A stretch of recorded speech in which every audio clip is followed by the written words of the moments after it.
Hello, my dear friends. Today, I will tell you a mysterious story about the Dark Willow. Part 1. The Mirror City. They say the city of Refell is a jewel upon the borderlands, a city so radiant that even the gods themselves pause to admire its gleam from far above the haze of battlefields and wild, untamed forests. Its domes are plated with gold leaf, catching the sun in such a way that the whole city seems to burn with gentle light each dawn. Ivory bridges arch over crystalline canals filled with water lilies and rare fish. Some, it is whispered, brought here by magicians from the deepest rivers of the world. Streets are swept to a shine every morning. Vendors stack their goods. Silks, the shade of dusk. Fruits like captured sunlight. Coins bearing the stamp of ancient dynasties with practiced elegance. And yet, beneath Refell's beauty lies a garden of serpents.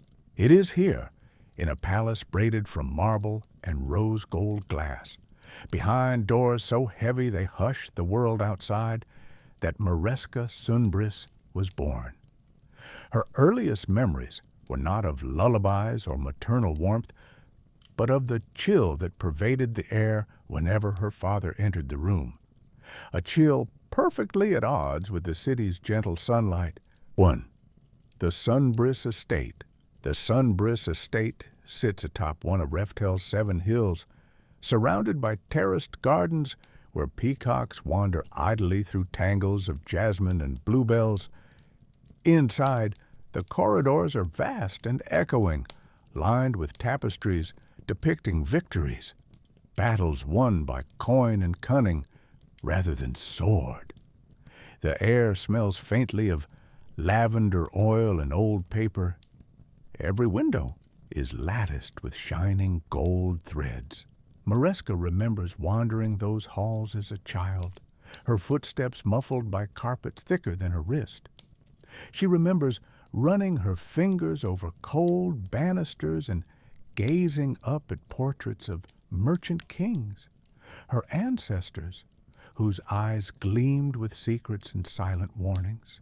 Her father, Lord Halorn Sunbris, was the most feared among Refell's merchant kings. To outsiders, he was laughter and easy charm. To those within reach of his shadow, he was law incarnate. His hands dispensed both gold and death with equal indifference. He did not tolerate failure, nor did he forgive weakness. 2nd Refell, the City of Masks. Refell's beauty is oppressive in its perfection. The streets curve gracefully, even beggars dress in silk rags, and no voice is ever raised in anger, at least not where others can hear. Every citizen learns the city's etiquette from childhood.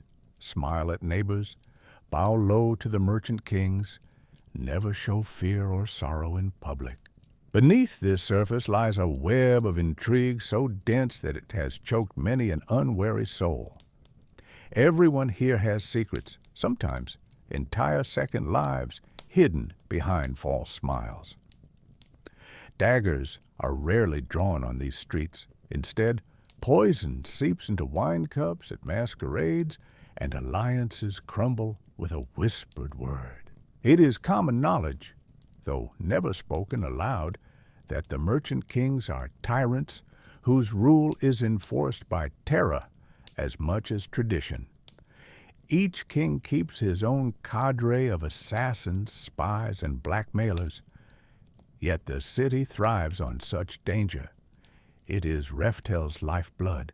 Among the city's many delicacies is jokir meat, imported at exorbitant cost from distant tundras, prized as much for its forbidden rarity as its taste. Here, opulence is not merely a pleasure, it is a weapon. 3rd, Mareska, the restless fire. Mareska Sunbris was a contradiction from birth. With her wide violet eyes, unruly hair like molten copper, and dainty freckles sprayed across her nose, she looked every inch a porcelain doll, delicate, harmless. But those who looked closer saw the quicksilver in her gaze, a flash of wildness that had no place among Reftel's measured courtesies. From an early age, she rebelled against her gilded cage. Tutors complained that she disrupted lessons with clever pranks or impossible questions. She slipped away from banquets to climb onto rooftops and watch the city lights flicker below. It was there, under starlight, that she dreamed of escape. Her only true companion was Jax, a firefly no larger than a thumb, but luminous as a lantern in midsummer dusk. Jax had followed her home from one of her midnight wanderings. Since then, he danced around her like a tiny sun, flickering with mischievous glee whenever she plotted some new mischief. If Reftel taught its children to wear masks, Mareska learned to craft hers out of laughter. Yet beneath every smile lay a growing contempt for her family's hypocrisy, for her father's cold ambitions, for a city that glorified cruelty behind veils of silk. The fourth, the Merchant King. Lord Halorn was rarely cruel by accident. Every gesture was calculated for effect. He sat atop his high-backed throne beneath the stained glass dome of the council chamber, a man as sharp as winter frost. His hair was iron gray, his eyes twin black coals set deep in his skull. He presided over councils where fortunes were made or destroyed with a single word. He signed death warrants as easily as invitations to feasts. In private moments with his daughter, his affection was measured out like coins, just enough to remind her that love itself was a privilege granted by power. "You must learn, Mareska," he told her one evening as they walked through the lantern-lit gardens, "that kindness is merely another tool. Give it too freely, and you will be devoured." "And if I refuse?" she asked, watching Jax hover above a rose. He did not answer directly. Instead, he plucked a blossom from its stem and let it fall to the gravel path. "Even beauty must be pruned," he said softly. She understood then, perhaps for the first time, that he saw her not as a daughter, but as an asset to be shaped or discarded. Shadows beneath silk. The Sunbriz household ran on silent threats. Guards in mirrored helms patrolling the galleries. Servants who vanished overnight after a misplaced word. Courtiers who smiled sweetly while plotting ruin in candle-lit alcoves. Mareska learned to listen at keyholes and read coded notes left among her books. Warnings from staff who wished her well but feared reprisal if caught. One night, she overheard two stewards whispering, "The young mistress grows bolder each day," murmured one. "His lordship watches her closely now," replied the other. "He will not tolerate another scandal." "She has her mother's heart," sighed the first, a rare admission in this house, where her mother's name had become taboo since her mysterious disappearance years ago. Mareska pressed her ear tighter against the cold wood. What had happened to her mother? No one would say. The servants only crossed themselves and hurried on when she asked. The truth festered in silence, a wound that never healed. Sixth, a city of predators. As Mareska grew older, she saw more clearly how Reftel's beauty was built on suffering. She watched children sold to pay their parents' debts, saw merchants driven to ruin by rumors spread at lavish feasts, heard tales of rivals thrown into dungeons beneath the Tyler estate, a labyrinthine fortress said to be haunted by silenced ghosts. Once she snuck out in disguise, her hair bound beneath a kerchief, her dress plain, to walk among the market stalls at dusk. She watched two men bargaining over a caged imp. 10 crowns, hissed one. 5, it's half dead already. The imp stared at them with haunted eyes before shrinking away from Mareska's gaze. She moved on quickly, heart pounding. It was easy to hate Refell from afar. Up close its rot became unbearable. The 7th gathering storm. By 16, Mareska had become infamous among Refell's ruling families for her wit and her disregard for decorum. She slipped past curfews, she swapped place cards at state dinners, so bitter enemies sat side by side and watched fireworks ignite behind polite smiles. She pilfered trinkets not for profit, but because they amused her. Lord Halorn's patience wore thin. One evening he summoned her to his study, a vast chamber lined with grimoires and ledgers bound in human skin, a rumor Mareska gleefully spread among her cousins. He was waiting beside the fire, swirling amber liquor in a crystal glass. "Sit," he commanded. She perched on the edge of a leather chair, Jax flitting nervously above her shoulder. "I have received complaints," he began, "from nearly every house in Refell." She smiled sweetly. "Perhaps they need thicker skins." His lips thinned. "You are not a common gutter snipe to play at rebellion. You will marry Lord Darrist's son next spring." The words dropped like stones into water. "No." Her voice rang clear as steel, not raised, but resonant with finality. His face darkened. Shadows pooled in his eyes.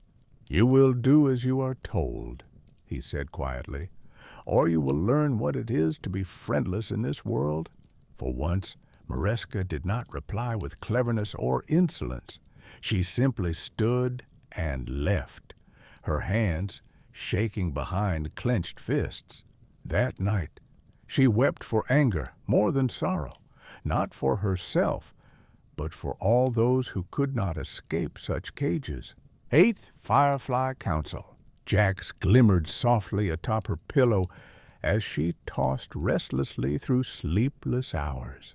"Jax," she whispered into darkness, "what would you do if you had wings strong enough?" The firefly spun lazy circles above her head, their silent code for fly far and never look back. Mareska smiled through tears. "Then I suppose I must grow my own wings." It was then that an idea began to coalesce, not mere escape, but retribution so bold it would echo through Refell for generations.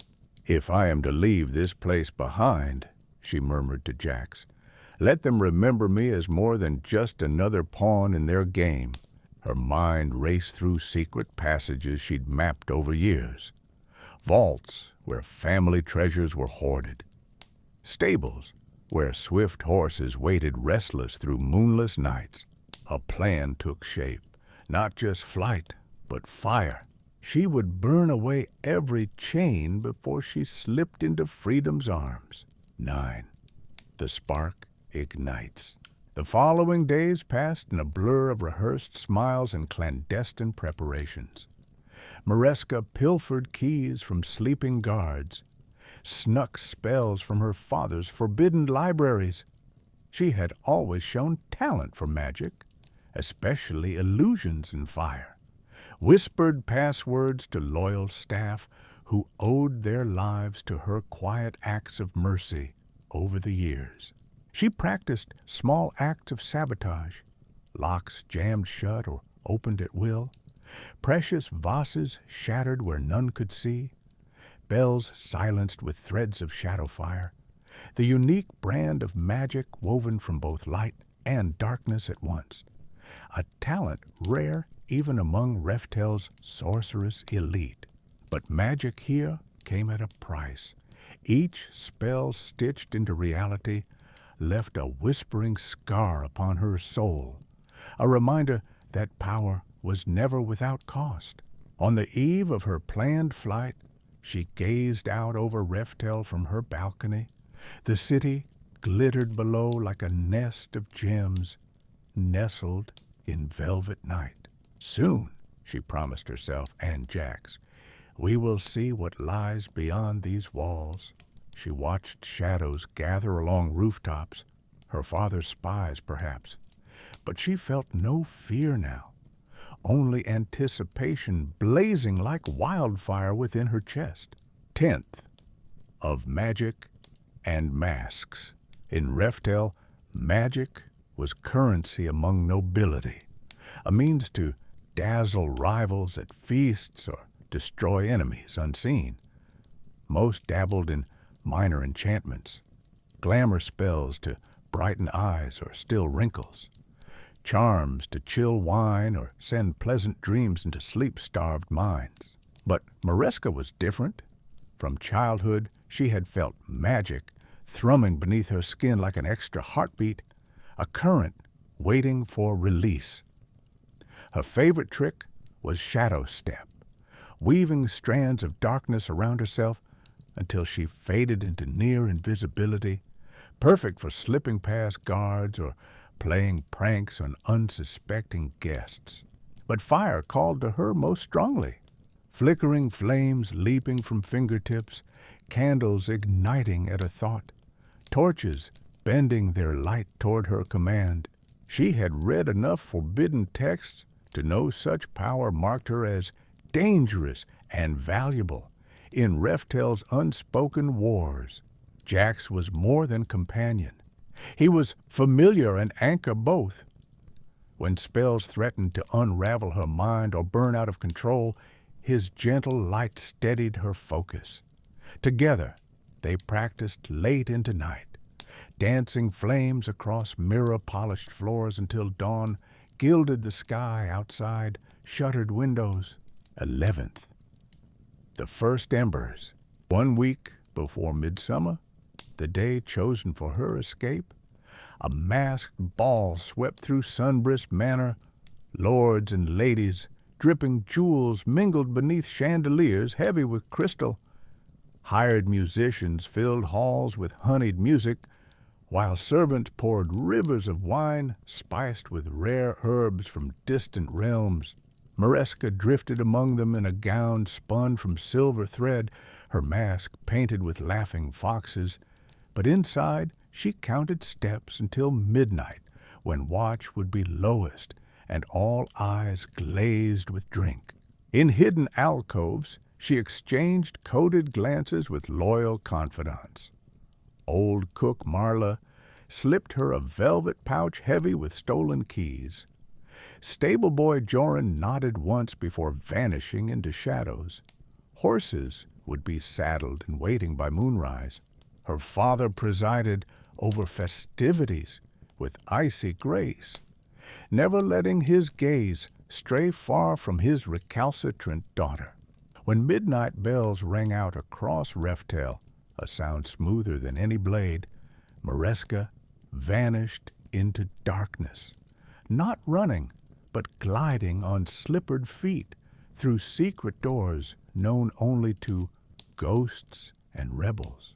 At last, she reached the vault, 3 floors beneath ground, and pressed trembling hands against runic wards. Magic burned cool across her skin as ancient locks yielded one by one under whispered incantations drawn from memory and pain alike. Within lay treasures gathered over generations, goblets crusted with gems, ledgers inked in blood, scrolls promising kingdoms for those bold enough to claim them. But Mareska cared only for one thing, an heirloom blade wrapped in star silk, her mother's last gift before vanishing into legend. She cradled it close, feeling both power and sorrow wind through its hilt, and turned away without regret. 12th Oath, by firelight. Outside, night pressed thick against stone walls, the world holding its breath, before a storm broke loose. In the garden below her window stood Jax, his light pulsing softly amid tangled roses, as if guiding lost souls home at last. Maresca raised one hand and unleashed fire shaped by fury and fragile hope alike. Flames danced forth, not wild, but precise, devouring tapestries first, each woven lie, then curling through corridors long haunted by whispered threats and broken vows. She watched until smoke billowed high above rooftops, a signal seen across half the city. The Sunbriss estate burned bright enough to rival dawn itself, a pyre for all that had bound her since birth.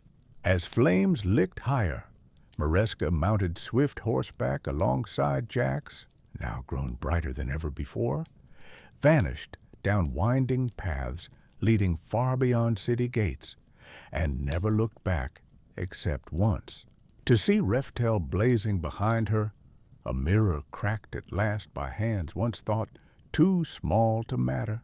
13. The world beyond.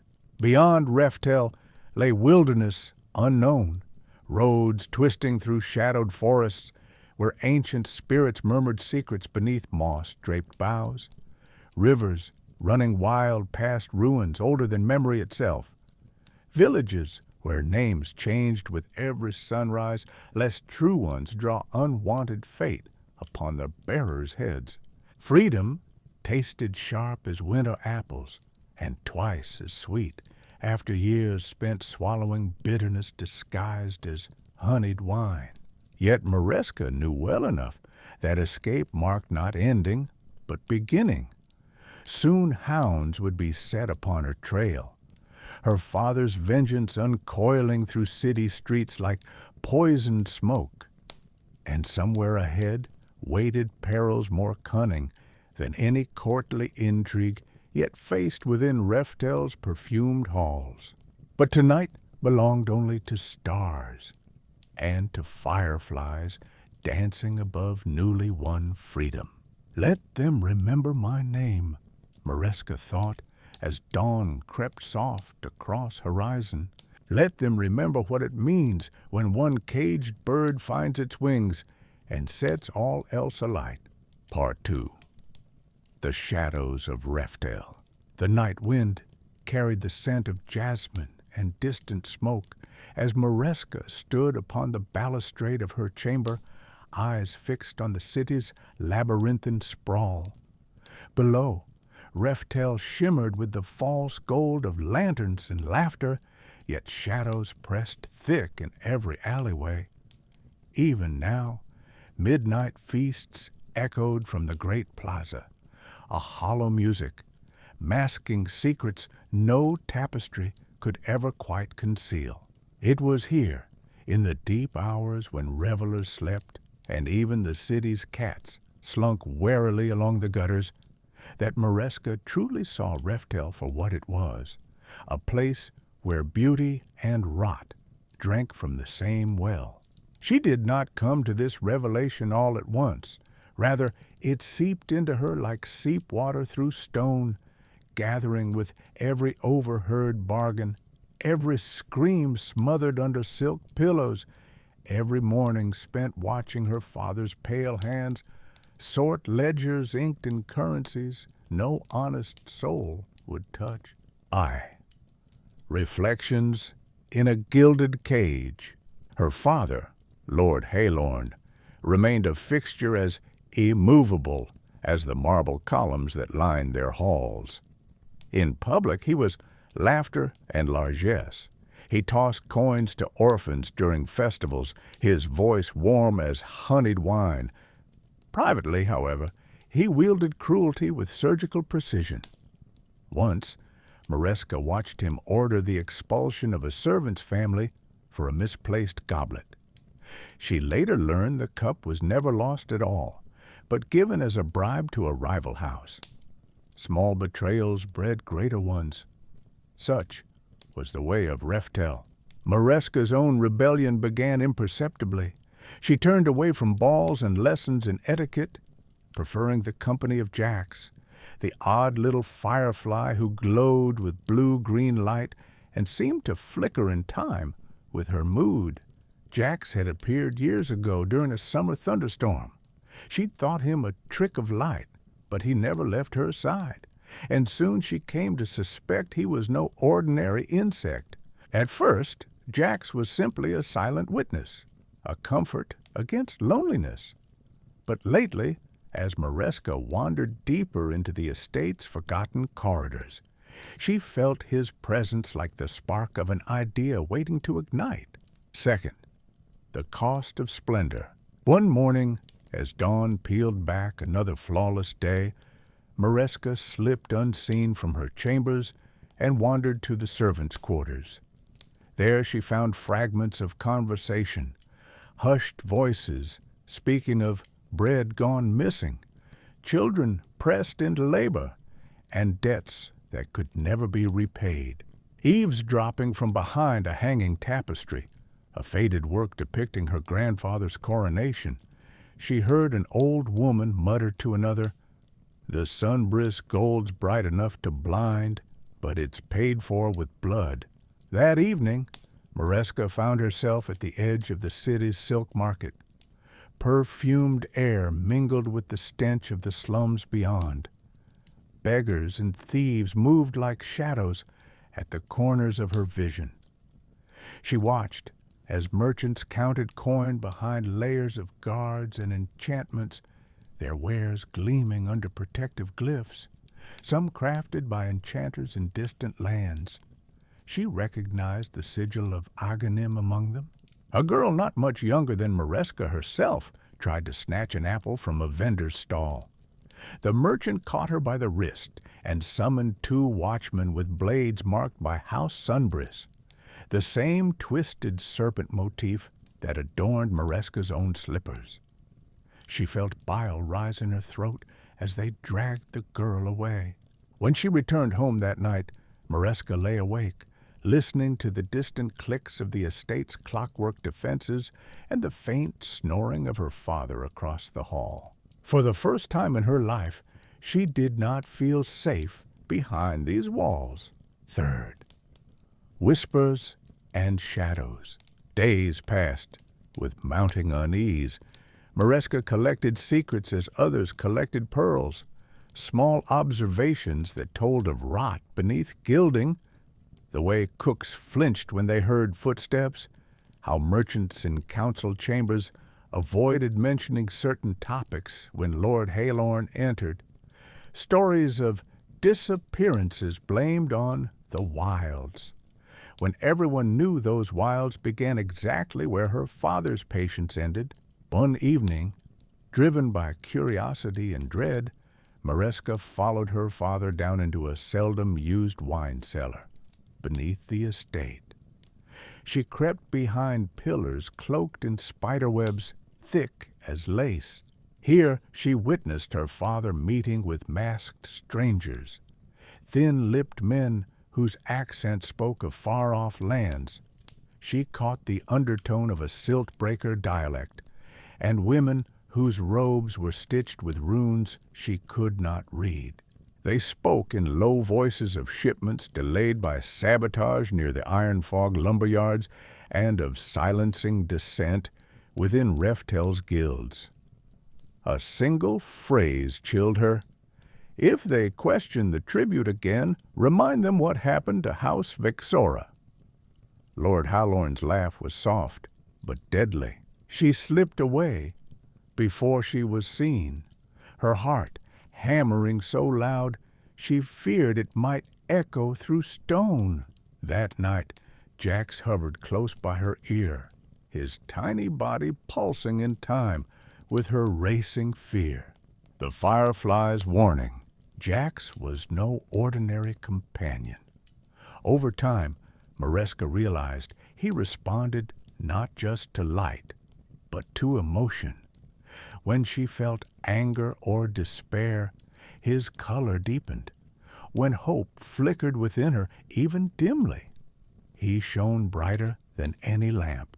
In recent days, Jax had begun leading her to places she'd never dared go, up into forbidden attics where the city unfolded outside dusty windows, down into cryptic passageways between walls where she found old tokens, a broken ring inscribed with a forgotten oath, a child's shoe smudged with dried blood.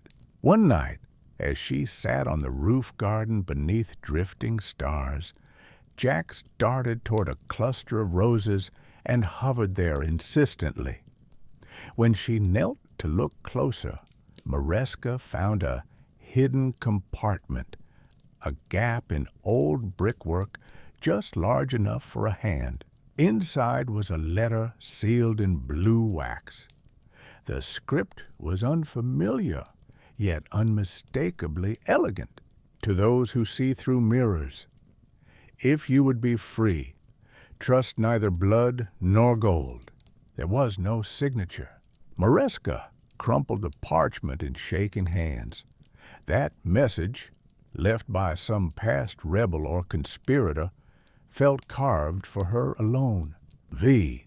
Poisoned roots. After that night, Mareska saw conspiracies everywhere, in her father's measured smiles, in the way trusted retainers glanced nervously at locked doors, even in the perfumed handkerchiefs her stepmother pressed into her palm, laced, she realized, with dream root oil.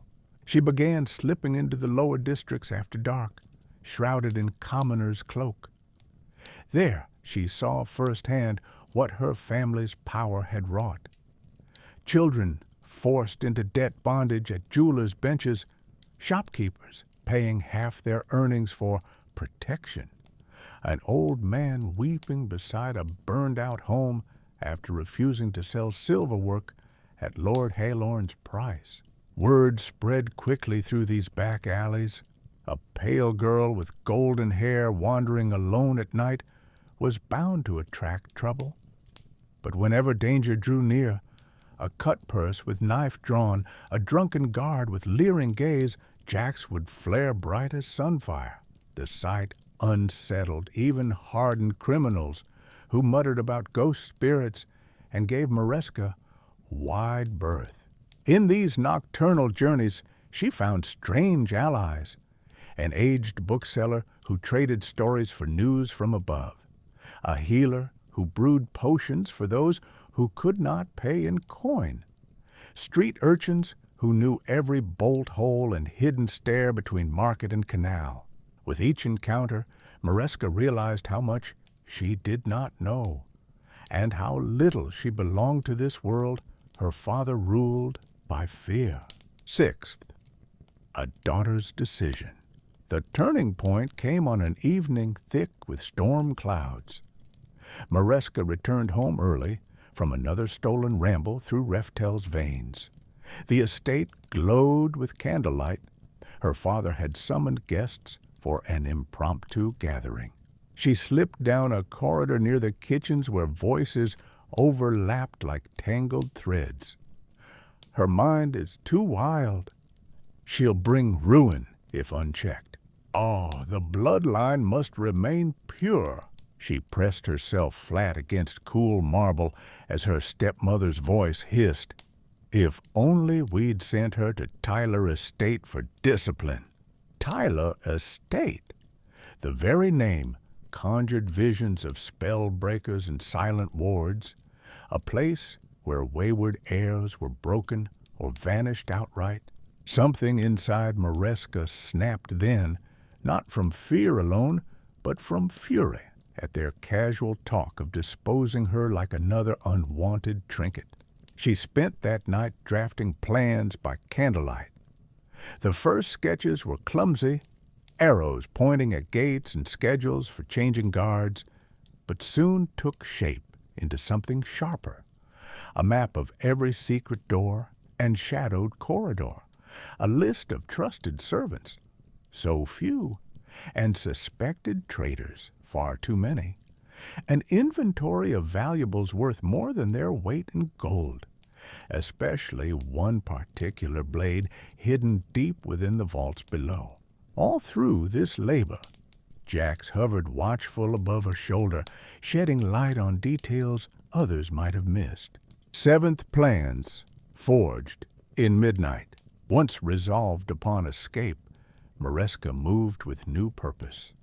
She stashed changes of clothing sewn through with enchantments, a gift long ago from a Lirelai merchant, and secreted vials of sleeping draught under loose floorboards.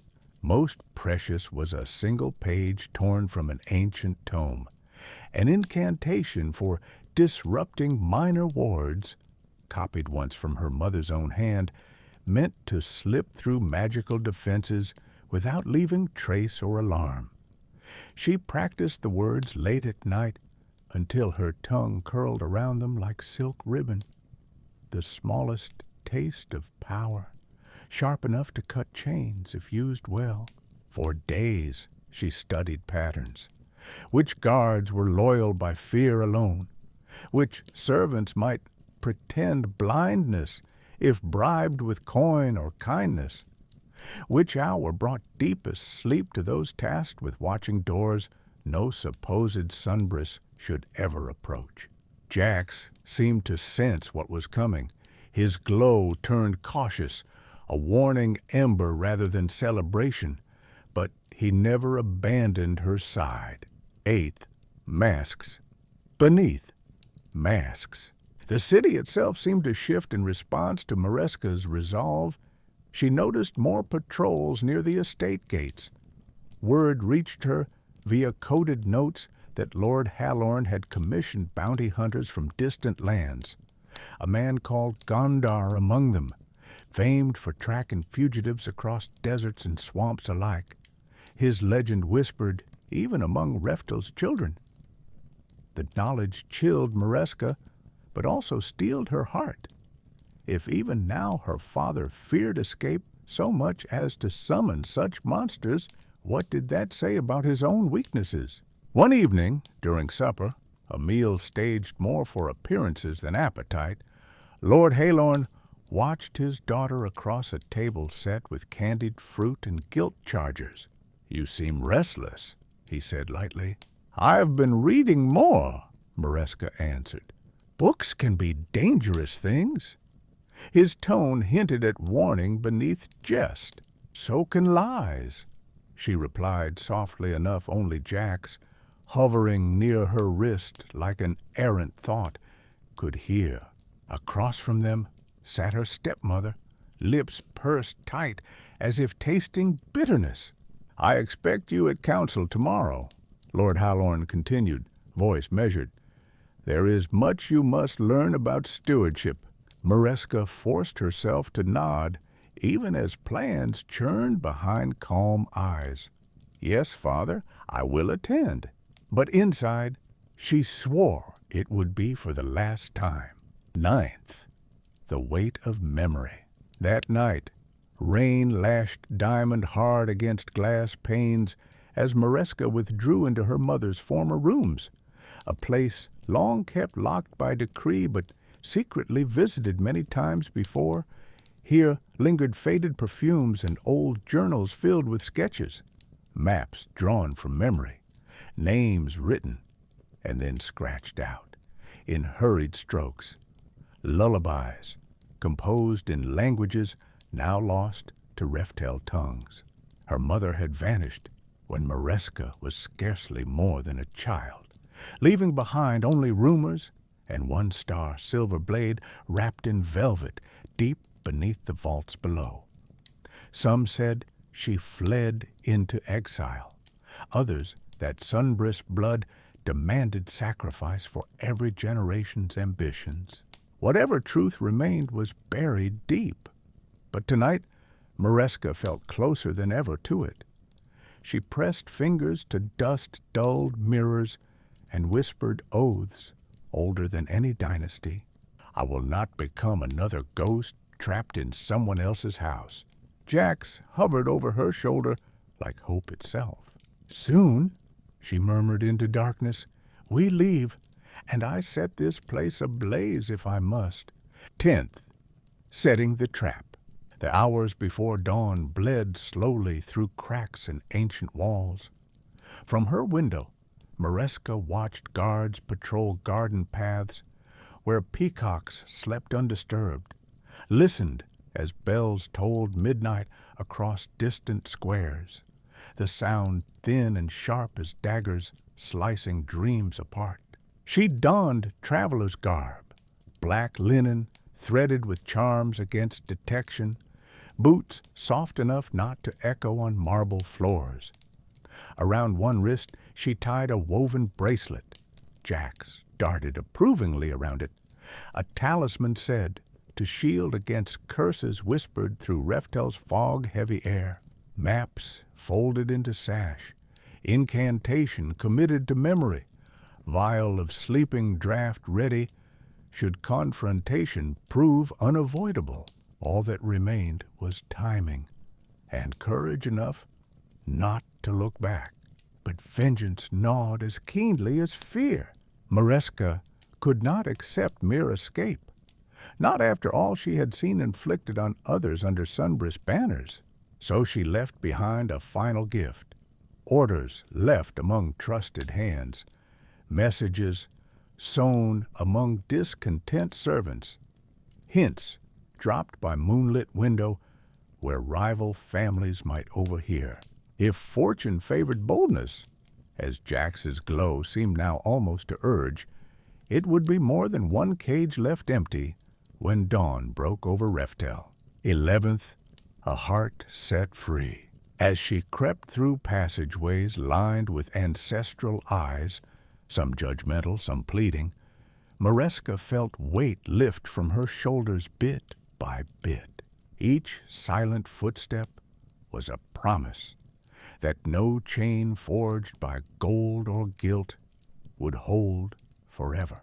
At last she paused beside a portrait of her mother, paint faded, but gaze vivid even now.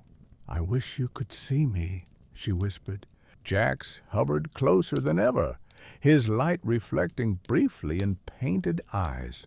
Below lay uncertainty and peril, her father's wrath certain as sunrise, bounty hunters stalking every shadowed street, perhaps even darker forces drawn by chaos poised to erupt. But behind waited only further suffocation, the fate chosen for daughters who dared dream outside gilded cages. Mareska let out one breath, slow and sure, as if exhaling fear itself. Then she slipped into darkness beyond marbled doors and did not look back. Above Reftel dawn crept shyly over burning rooftops, the city holding its breath as one caged bird found wings at last. "Let them remember my name," she thought anew, "but let them fear what it means when fire is born not from hatred alone, but from hope." Part 3. The Ashes and the Hunt. Reftel's night was a velvet cloak, so dark it swallowed secrets whole, so soft it muffled the screams of ambition. In the highest garden of the Sunbris estate, where marble steps descended in moonlit cascades toward the city's glowing canals, Mareska paused for one last glance. Gold-bright domes shimmered beyond the estate walls. From this vantage, the city looked peaceful, innocent, as though all its poison flowed beneath a calm surface. Jax quivered on her shoulder, a pulse of anxious light. "Now or never," he whispered, his voice a flicker in her thoughts. Mareska's jaw tightened. She pulled her hood low, feeling the weight of the velvet-wrapped blade at her side, the last gift of her vanished mother, and perhaps the only thing in Reftel worth more than its price. Below, servants moved through shadowed colonnades, some clutching cryptic messages she'd left behind, promises of change, warnings of doom. The fuse was lit. All that remained was to run. A scuff of boots on gravel, too careful to be careless. Mareska slipped into a side path, melting into jasmine and bluebells. The world narrowed to breath and heartbeat. Down the terraces, past the aviary where peacocks drowsed, through a little used service gate unlocked hours ago by a trembling kitchen girl whose loyalty she'd purchased with a smile and a silver coin. The city awaited her like an open mouth. As she slipped out into Refell's maze of night markets and sleeping colonnades, Mareska did not look back. Jax's soft blue glow hovered at her ear, casting shadows like secret runes along the walls. Behind them, in the heart of sunburst marble and rose gold, darkness unraveled. 1. The fire at Sunbris Hill. No one saw who struck the first spark. Perhaps it came from the torches of a patrolling guard, or from a careless hand among the servants who left that night with more than memories in their pockets. But by the hour before dawn, flames licked gilded cornices and curled up tapestried corridors. Windows splintered as heat built within. Oil lamps exploded in bursts of perfumed smoke. Peacocks shrieked, guards bellowed, the high bell tolled in wild alarm. Some said later that they saw a woman standing at the edge of the burning gardens, her face half-shadowed beneath a hood, eyes reflecting firelight as though watching judgment descend upon her house. None could say for certain. By sunrise, half of Sunbris Hill was ablaze, and gold leaf rained onto the wind from melting domes. The city, so proud of its beauty, awoke to smoke and chaos. 2nd, into the veins of Refell. Mareska ran through alleys older than dynasties as bells began to scream behind her. Here, Refell wore another face. Market women dozing beneath covered stalls, fishmongers' slabs slick with melted ice, beggars curled beneath carved fountains. She moved with purpose, slipping from shadow to shadow. Jax darted ahead now and again to check each corner, a tiny sentinel whose light could blind or beckon as needed. At each turn she expected pursuit. A Sunbris retainer with murder in his eyes, or worse, her father himself, forged from rage and ruin. But there was only silence, broken by distant shouts as word of the fire spread from hill to hill. Her plan unfolded with each step. Through the street of lanterns, where cut purses eyed her with professional respect, past the old amphitheater where mummers practiced tragedies for invisible gods, into the labyrinthine spice quarter where air hung thick with pepper and cardamom. Here she paused just long enough to exchange coded greetings with a spice merchant in silken robes. He pressed a coin into her palm, a token for safe passage, and turned away before she could speak thanks. The net she had woven among Refell's forgotten and outcast held strong for now. But even as she moved deeper into safety, a chill prickled under her skin. There would be vengeance for all this, and vengeance in Refell never came alone. 3rd shadows, unleashed. Not far behind Mareska, closer than even she guessed, a new kind of presence moved through Refell's dawn haze. Bounty hunter. He was no ordinary knife for hire. Some whispered he had walked out of dusty myths, a man with no true face, only a mask of golden iron and eyes that burned like coals behind it. They called him Gondar in hushed tones. Children made charms against his passing. He found Sunbris Hill already ruined, flames reflected in his implacable gaze. He crouched among shards of marble and sniffed the air, incense and ash, and something else. Hope twisted by defiance. Bounty hunter drew his blade, long and thin, like a promise broken, and vanished into smoke. He did not need coin or orders. The thrill of the hunt was reason enough. At his belt hung a scrap of parchment. Sunbrist's daughter absconded, wanted alive, for questioning. The sigil at the bottom was Halorn's own. Sunburst, crossed by barbed wire. Gondar tucked it away. He never needed reminders. Fourth, a dance through ruin. Mareska cut through twisting alleys until city lights thinned around her. The outer wards slumbered between orchard and wasteland, a place where the city's mask cracked and weeds grew between stones. Jacks circled overhead now, casting pale blue glimmers to show hidden traps.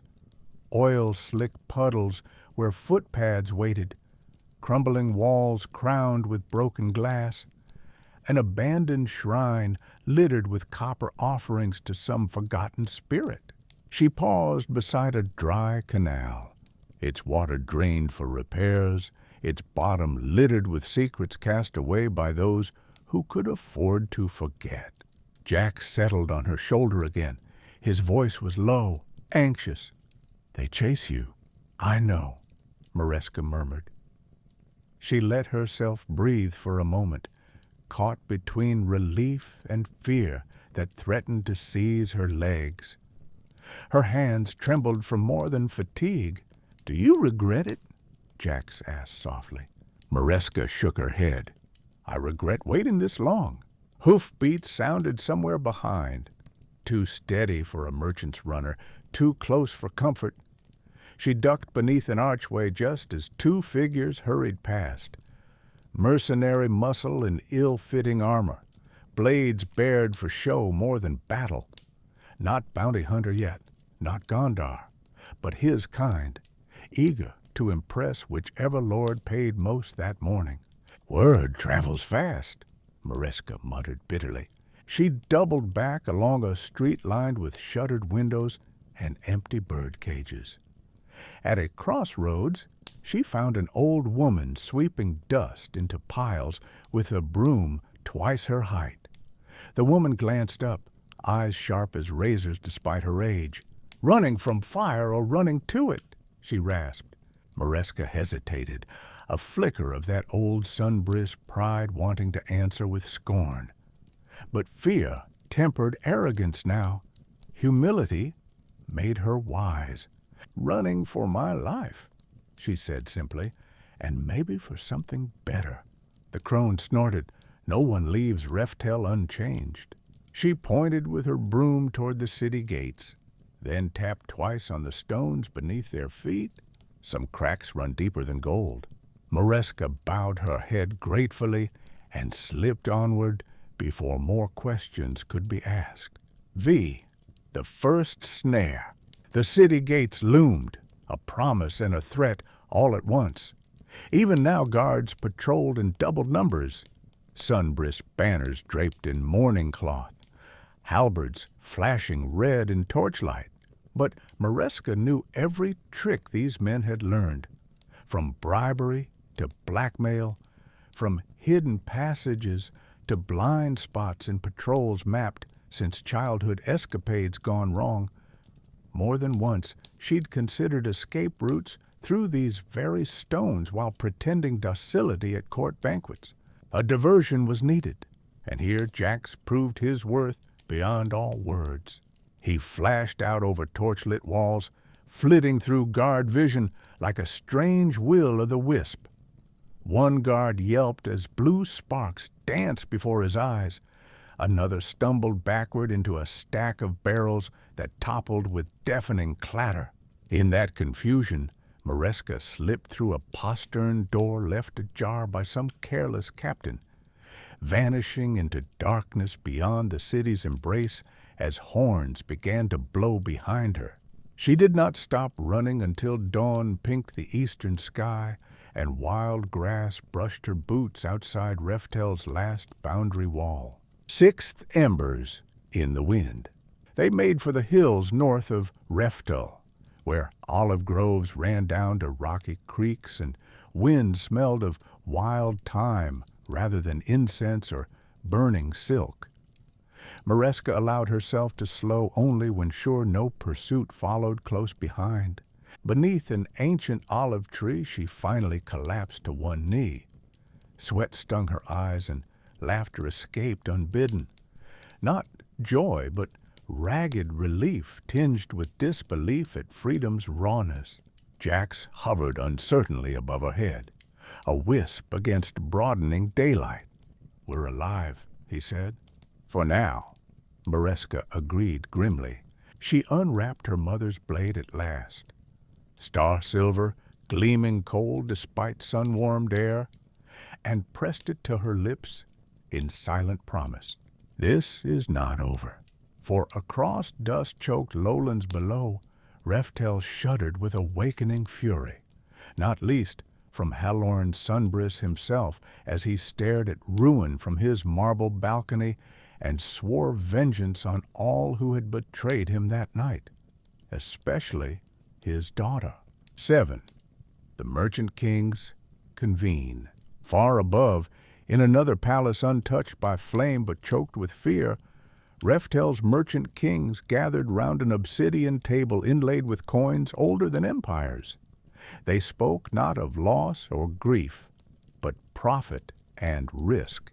"Sunbris is wounded," sneered Lord Varix, fat fingers clinking jeweled rings together. "The girl is clever," murmured Lady Jeline, eyes narrowed like knives. "She must be found," Halorn thundered, voice brittle as iron. But none missed how he trembled behind clenched fists. "Let Gondar hunt," another suggested, "a thin man whose fortunes rose on others' ruin." "And if he fails?" Jeline asked quietly. "We offer a bounty fit for gods," Varix replied. "Let every skulker and cutthroat try their hand. One way or another," Halorn spat, "she will return what is mine." Outside their window, smoke traced patterns across dawn-lit sky, a harbinger for those who read omens in disaster. 8. The scent of pursuit. By midday, Mareska reached the border forests, tangled woods that marked the edge of Reftel's tamed lands and the beginning of true wilderness. She stopped only long enough to drink from an icy stream and clean soot from her hands. Jax darted ahead to scout deer paths winding northward towards freedom, or perhaps toward new dangers waiting unseen among gnarled roots and tangled shadows.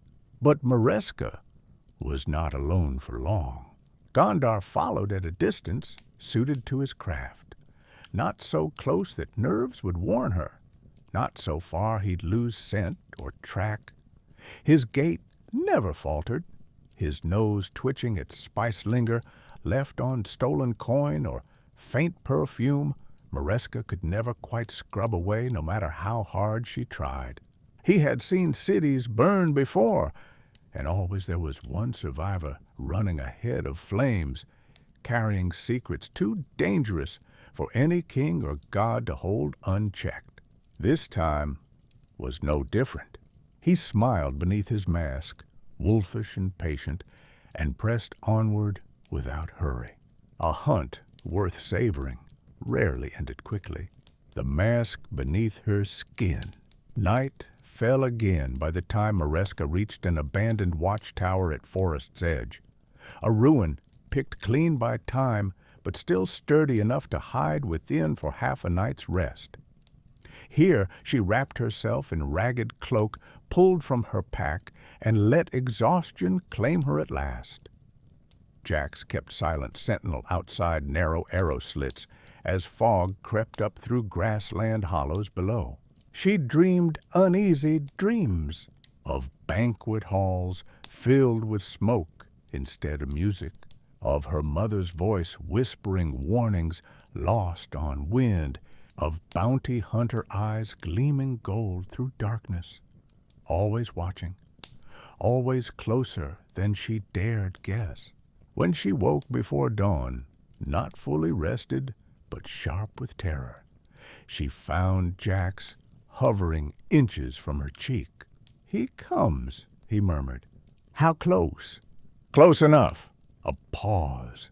The kind that feels like fate holding breath. We can't run forever, Jack said gently. Mareska gripped her inherited blade. Then let him come. Outside, wind rustled through dead branches, a warning or invitation neither could say.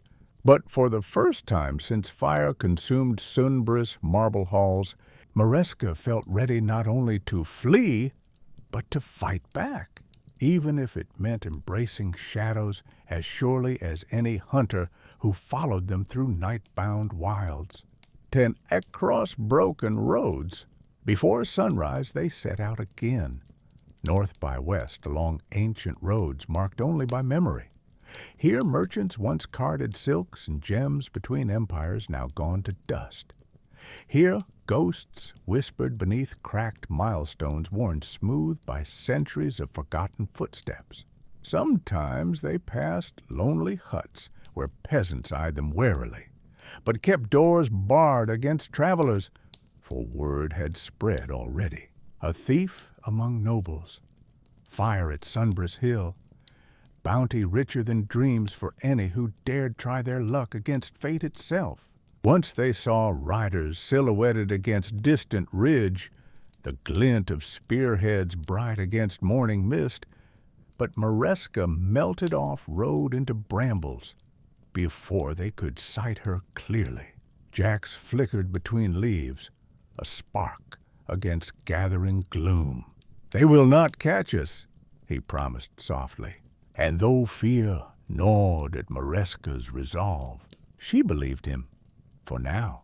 But with every mile, the world widened, and so did peril, for danger wears many faces beyond Reftel's mirrored walls, and not all can be outrun or outwitted with tricks alone. 11th, when coin fails. Late on the third day, they reached an outpost town, clinging to banks of a swollen river, the kind where merchants hesitated even to bribe guards lest their silver vanish downstream come next flood.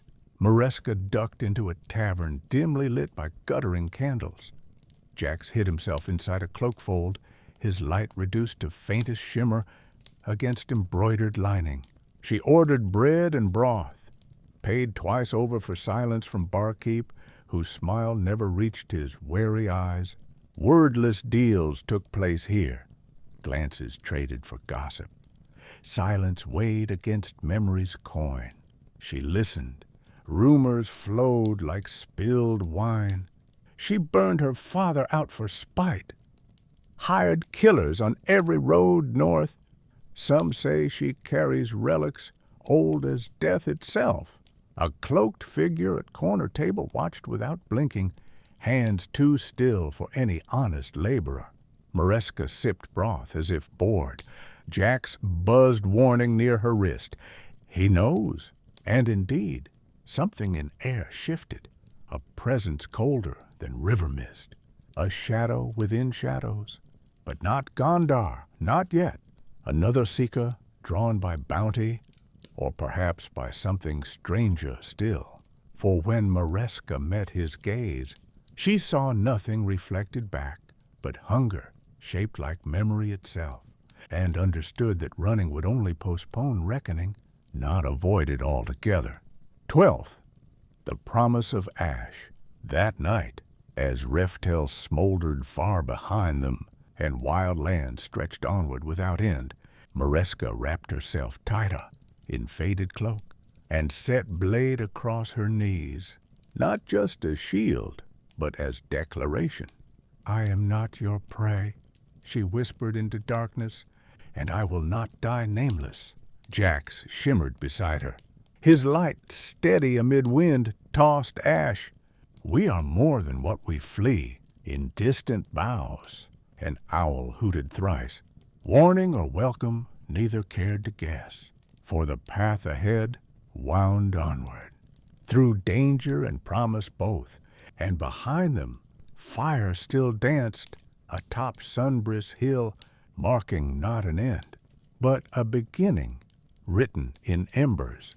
Across all Reftel would soon become A city learning, at last, what it meant to birth its own destruction and call it hope incarnate, with every name whispered into exile by one who dared rewrite fate, even as every shadow sharpened its knives and gave chase into legend's waiting arms. Part 4. Shadows at the river's edge. The river outpost slept restlessly, its weathered timbers creaking in the night wind. Faint lamp lights slanted across slick flagstones. Laughter and threats drifted through plank walls thin as promises. Mareska pressed her back to the cold stone of her rented room, eyes wide open, Jax's faint blue glow hovering near her temple, never more than a whisper of light, barely enough to betray their presence. She was not certain when sleep claimed her, nor when it left. Dawn had barely begun to smudge the horizon with bruised purple when the first blow landed, soft, almost polite, against the door. Jax's shimmer flickered. Mareska's knife found her palm without conscious thought. The silence on the far side of the door was heavier than any threat. Then, Lady Sunbriss, reveal yourself. It is futile to run. No accent. A statement scraped clean of everything but purpose. Mareska pictured a face she had only seen once before at a market where no one seemed to notice the man who passed as Shadow. Anti-mage, hunter of all things arcane. She had heard stories even in the Sunbriss halls. The man who burned spell books and left only silence behind. Jax pulsed a warning. There is another. She felt it then. A prickle at the back of her mind. A hush so deep it pressed at her thoughts like a velvet glove. Silencer. Two ghosts from Tyler Estate, united by hatred for magic, and by the bounty upon her head. She weighed her odds. The window was too narrow for escape. Her spells, worthless if Silencer's presence snuffed them out, as rumor claimed. Only Jax might slip away, and she would never leave him. She pressed her lips to Jax's shell. Be ready. The door broke inward, not with violence, but with certainty, hinges giving way as if yielding to a king. Anti-mage stepped through, taller than memory, mouth set in a line that promised neither cruelty nor mercy. His eyes flicked over her. Cold calculation. Don't make this difficult, he said. From behind him, a second figure slid into view. Silencer, wrapped in layers of gray so pure they seemed to swallow light itself. His eyes were empty as winter skies. Mareska stood slowly and dropped the knife to the floor. Gentlemen, she said, voice honeyed with threat, have you traveled so far for charity or simply for sport? Anti-mage's hand closed on the hilt of his blade, a weapon that shimmered with power, sapping runes. Neither. You know what you carry, and you know why we cannot allow you to keep it. Jax crackled at her throat. Not yet. Mareska's heart hammered, but she managed to smile, a Sunbriss smile, trained before mirrors since childhood. Perhaps you'd prefer to buy it from me instead, she offered lightly. Everything has its price, even freedom. Silencer's eyes narrowed. For a moment, she felt words leach from the air itself, a pressure so absolute it nearly crushed her voice. But Anti-Mage only shook his head. We do not bargain with those who traffic in corruption. She weighed the angle of the window, a drop of 10 feet into mud and morning mist. Not ideal. Time, Jax whispered. With a flourish too quick for thought, Mareska swept her cloak wide, Blinding blue light blooming from Jax in a flare that seared the tight space with after-images. Anti-mage lunged, blade already glowing, but Mareska twisted beneath his arm, tumbling through blinding luminescence to crash shoulder first through the narrow window frame. Glass shattered, air whipped past. Then mud and water slammed into her like a wall. For an instant, underwater silence, the world muffled and slow as she flailed upward, lungs burning. Above, shouts, curses, Silencer's voice like a broken bell. She broke the surface, gasping, saw Jax darting ahead, leading her toward tangled reeds on the far bank.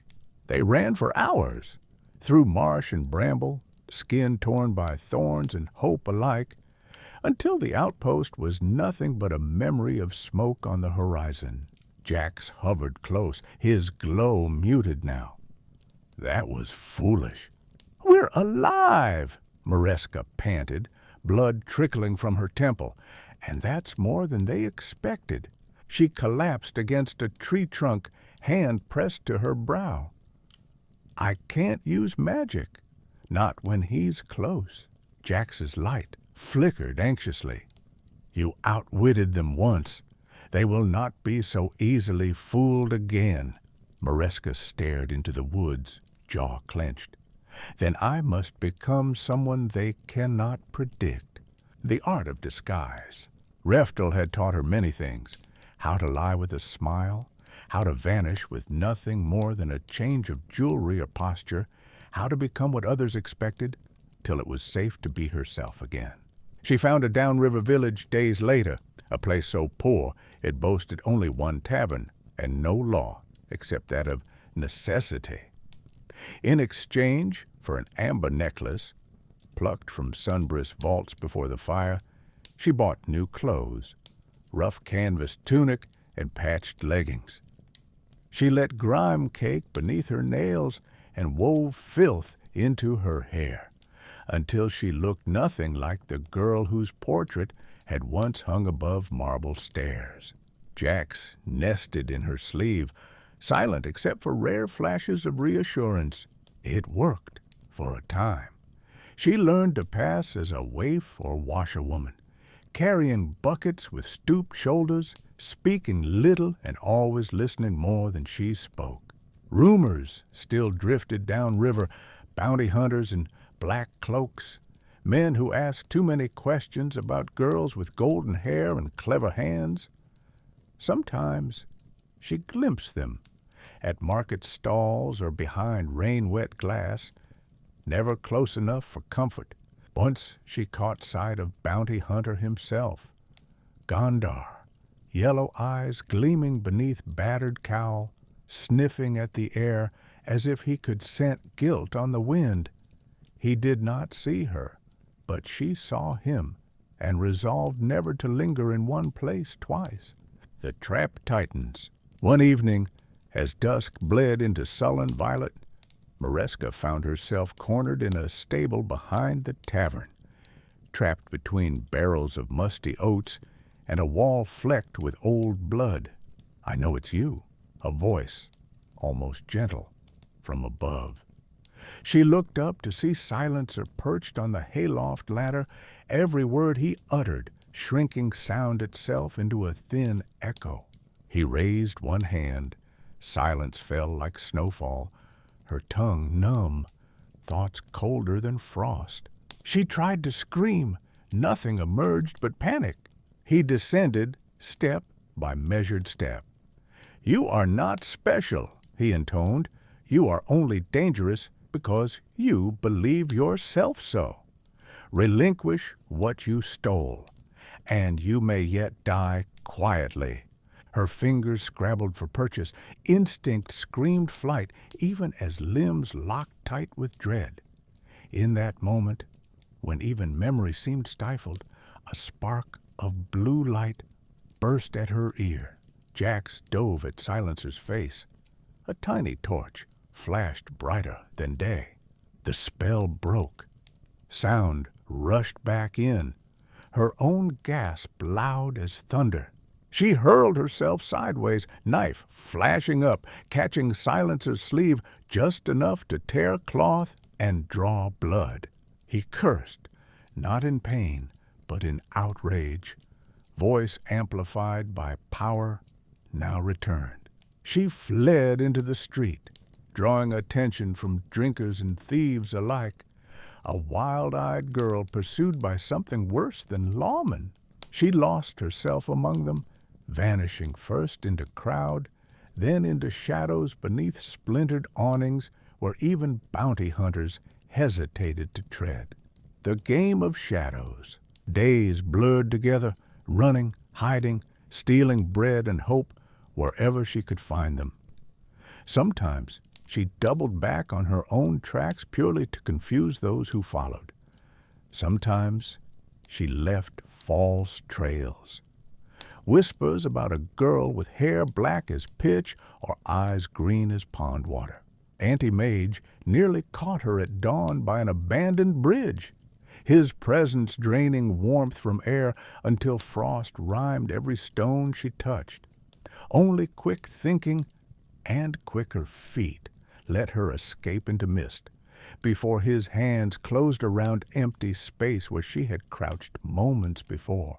He never spoke in anger, never threatened or pleaded, only hunted, relentless as tide or hunger. Jax's light grew weaker each night they spent hiding. Mareska could feel strain mounting within him, a creature born of sunbrisk magic, forced now to survive on scraps of stolen energy whenever Silencer's shadow drew near. More than once she considered surrendering, if only to spare him further pain, but always the fire inside won out. She remembered her father's voice, "Sunbrisk never kneels," and resolved that neither would she, not for any hunter born of flesh or shadow. The bargain. On the 6th night, after fleeing Reftel's firelit ruins, Mareska found herself at the edge of a midnight market, a lawless place where coin and blood bore equal weight. She slipped between vendors hawking talismans made from fox teeth and boots cut from scales of some unlucky wyvern. Here secrets bought protection or damnation as quickly as they bought bread. A figure waited for her by an alley mouth, tall, wrapped in gray like river mist, come alive. Anti-Mage. He did not draw his blade. Instead, he offered her a folded slip of parchment marked with Tyler Estate's seal, the scales of judgment crowned by an unblinking eye. "This is what they offer," he said quietly. "You turn over your relic, the one you stole from Sunbrisk vaults, and they will spare your life." Jax flickered angrily, but Mareska held him back with one finger pressed to his glassy shell. "And if I refuse?" Her voice trembled, not from fear but exhaustion. "Then you will be hunted until you are dust," Anti-Mage replied without malice or triumph. There was something strange in his eyes, then a flicker of doubt, regret. She took the parchment, but did not open it. "What do you believe?" she asked softly. He did not answer, only melted away into night as quietly as he had come. 6th. The choice. Jax hovered near her cheek as she read the message. "Relinquish what is not yours, or see every city along your path burn as Reftel burns now." Below, an unfamiliar signature, a name written in fractured runes known only to those who served Tyler Estate at its highest ranks. Mareska shivered, not with fear, but recognition. There would be no sanctuary, not among thieves or kings or even ruins so old their names had crumbled to dust. "What will you do?" Jax murmured, when silence grew thick enough to choke hope itself. She tore up the parchment and scattered its fragments into black water swirling past her feet. "We run," she said simply, "and we fight when we must." Seventh, a test of wits. That night they sheltered beneath an overturned canoe at river's edge, hidden from moonlight by reeds thick as spears. It was there that Bounty Hunter finally found them, not with fanfare or fury, but with patient inevitability. Gondar crouched beside their hiding place, a predator unhurried by either pity or greed. "Well met," he drawled softly, golden eyes glinting behind his mask. "You've made quite a mess for such small hands." Mareska tensed. Jax hissed blue sparks against wood grain above their heads. "What do you want?" she whispered hoarsely. Gondar shrugged, a gesture elegant as any king's bow. "I want what everyone wants. Coin for my trouble, and perhaps a story worth telling." He tilted his head toward Jax, curiosity sharpening his gaze. "But I'm not here to collect tonight." She didn't trust him, but necessity had taught her that even enemies might be bargained with if stakes were high enough, and if one knew how much truth, or lie, to offer for safety bought by time alone. "If not tonight," Mareska tested carefully. "Then when?" Gondar smiled, a flash of teeth gone too soon. "When your shadow grows too long for hiding places." He vanished then, leaving only 3 silver coins stacked neatly by her hand, the mark of an unfinished hunt. "Why spare us?" Jax wondered aloud when they were alone again. Mareska turned the coins over in trembling fingers, each stamped with the sigil of Sunbriss House, crossed out by a single line carved deep across metal face. "To remind us," she said quietly, "that stories are never told all at once." 8. The unveiling. Exhaustion blurred days into one another. Hunger gnawed at resolve. Memories sharpened like knives each time she glimpsed firelight dancing atop hilltops. The burning promise of pursuit, ever nearer now than comfort or hope. But somewhere beyond fear lay new strength. Magic distilled not from spells or relics, but from defiance, baked hard by loss and longing alike. Jax's glow steadied. Mareska found herself growing bolder, daring raids on merchant camps under cover of stormy nights, freeing chained animals from men who traded pain like silk, stealing medicines intended for lords and handing them out among children whose names would never grace family ledgers or marble tombs alike. Each act branded her further as outlaw, but also as something more. Rumor spread on wind and river both, a girl who could not die, whose tricks outwitted even those sent by gods themselves to end her tale before it began in truth. And in each retelling, whether whispered by traders at midnight crossings or sung by beggars beneath ruined gates, she grew less prey than promise, not merely thief, but legend, not only hunted, but hunter too, of fate yet unwritten, beneath stars uncounted and fires unquenched, wherever names are traded for hope and hope for freedom, among all things that endure, after cities fall silent and coin loses meaning. At last, 9th, a new reckoning. One evening, when sky burned red above fields still slick with spring rain, the world shifted once more. A summons arrived, not from Tyler Estate, nor from any foe whose name was spoken openly, but from something older, a dream of marble domes shining above darkened waters, voices calling her back toward Refell, not in accusation now, but in invitation, a challenge written not in threats, but in mystery yet unsolved, in power still unclaimed, in destinies waiting beyond reach, of even those who wield silence or blades forged from hatred alone. Jax hummed anxiously as Maresca woke from vision, mouth dry with portent. "It isn't over," he whispered.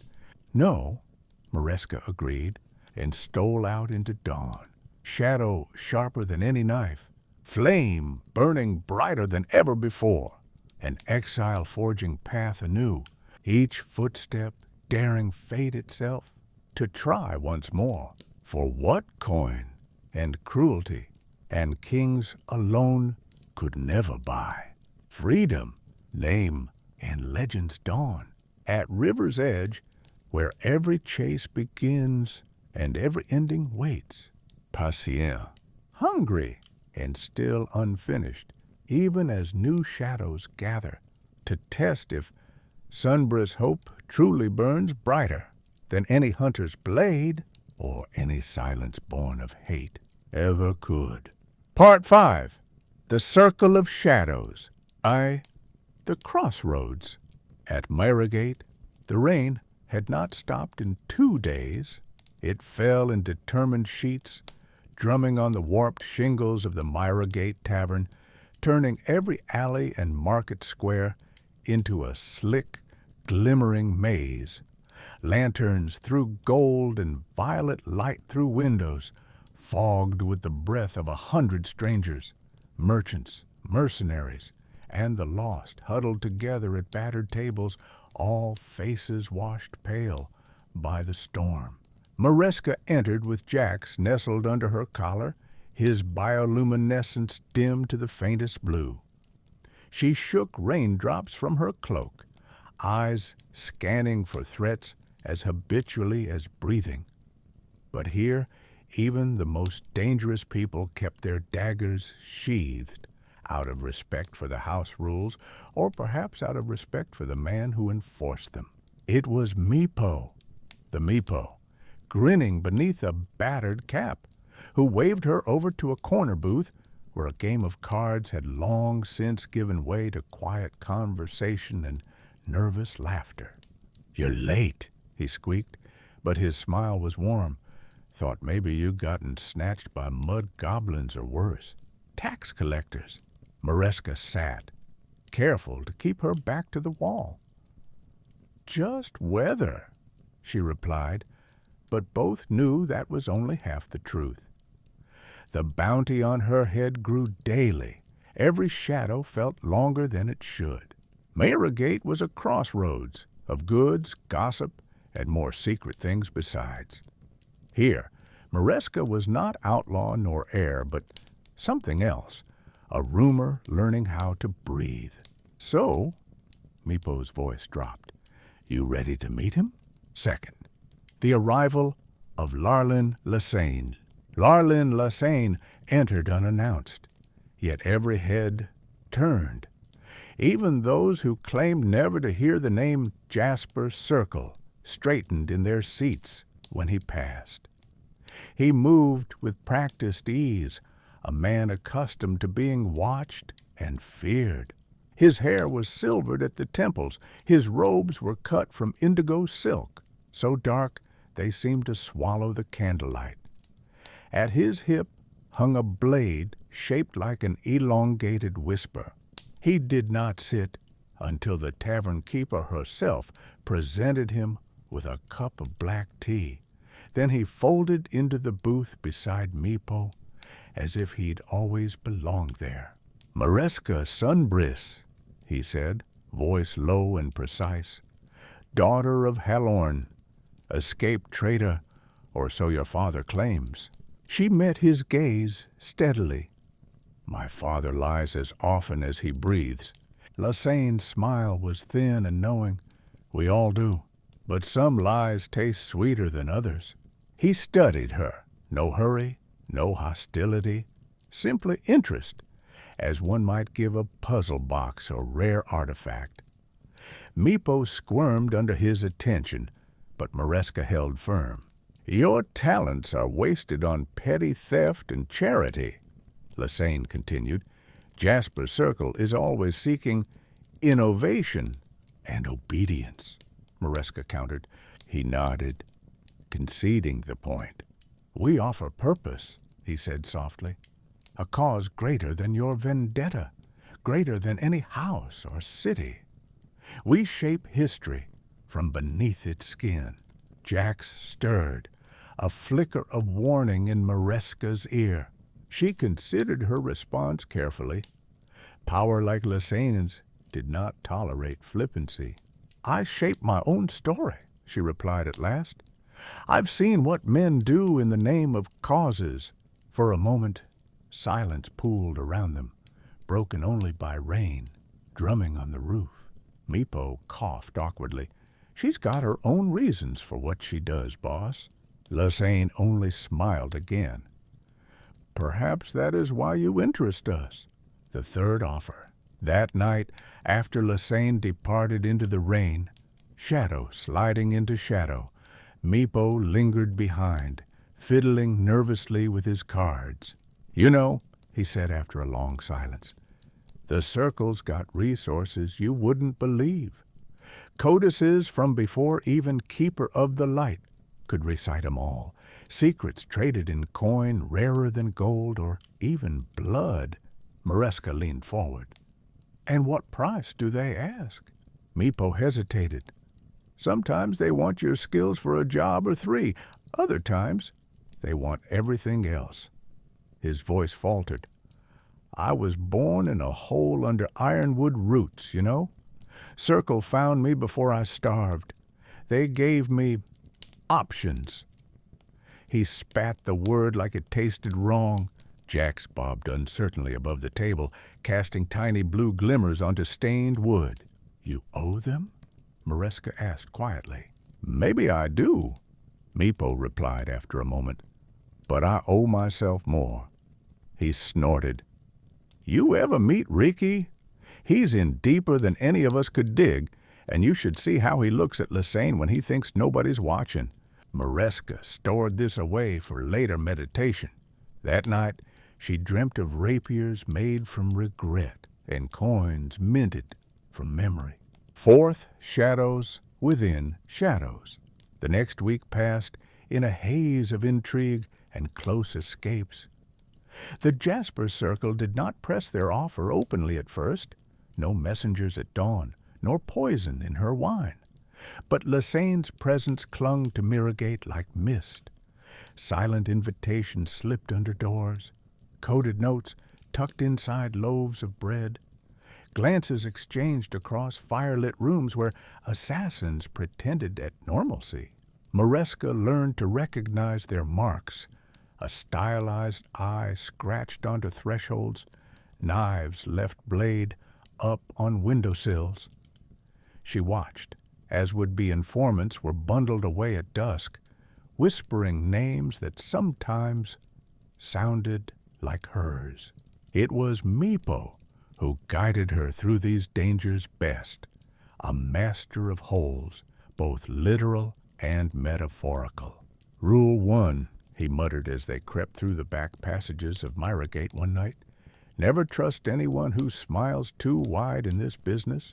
Rule 2? Mareska prompted.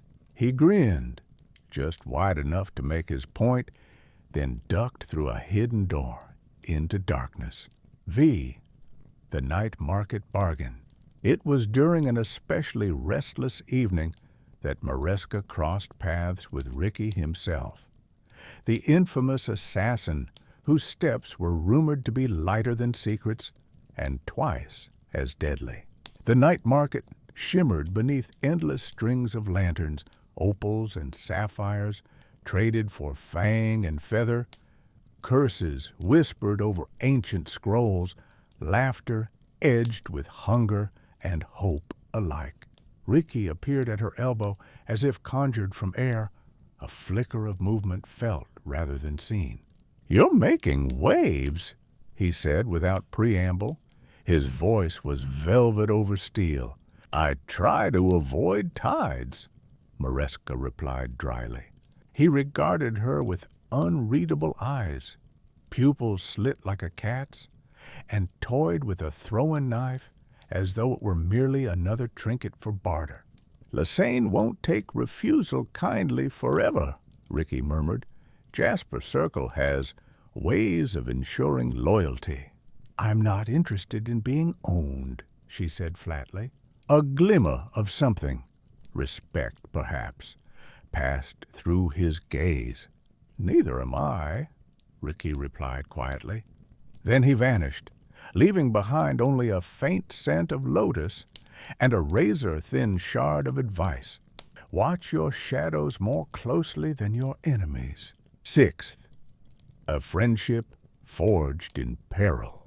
The days blurred, rain gave way to mist, whispers thickened into rumor, and then threat.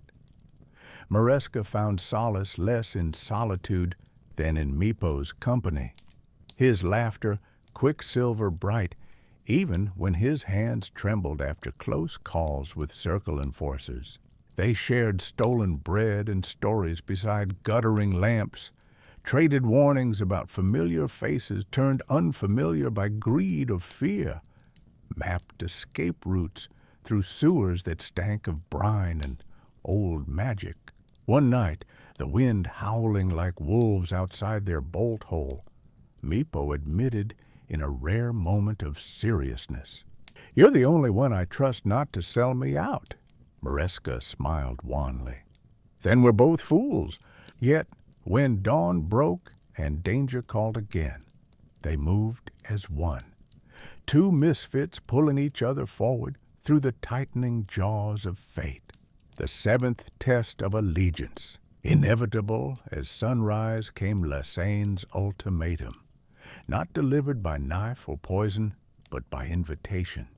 A private room above the tavern, curtains drawn against all witnesses, but the storm itself. He waited, calm as winter stone. On the table lay two items, a ring inscribed with jasper runes, and an innocent-looking glass vial whose contents shimmered sickly green. "Last chance," Lasane murmured when she entered alone, old Meepo waiting anxiously below. "Wear the ring and serve, or drink this and forget everything you've learned from us, including your friend's whereabouts." Maresca weighed both options in silence. "What about my own choices?" she demanded finally. Lasane did not falter. "We all serve something. Even freedom has its cost." She turned then and saw reflected in gilt mirror not herself, but every woman who'd bartered survival for dignity in Reftel's marble halls. Every child whose dreams were mortgaged by fathers like hers. Every friend betrayed for promise of safety that always proved false. Her hand hovered between doom and submission, and clenched empty. "I choose neither," she said quietly, but with steel beneath it. Lasane regarded her thoughtfully, then smiled again, the true smile this time, tragic but proud. "Then you are not one of us," he said softly, "but perhaps you are something rarer still."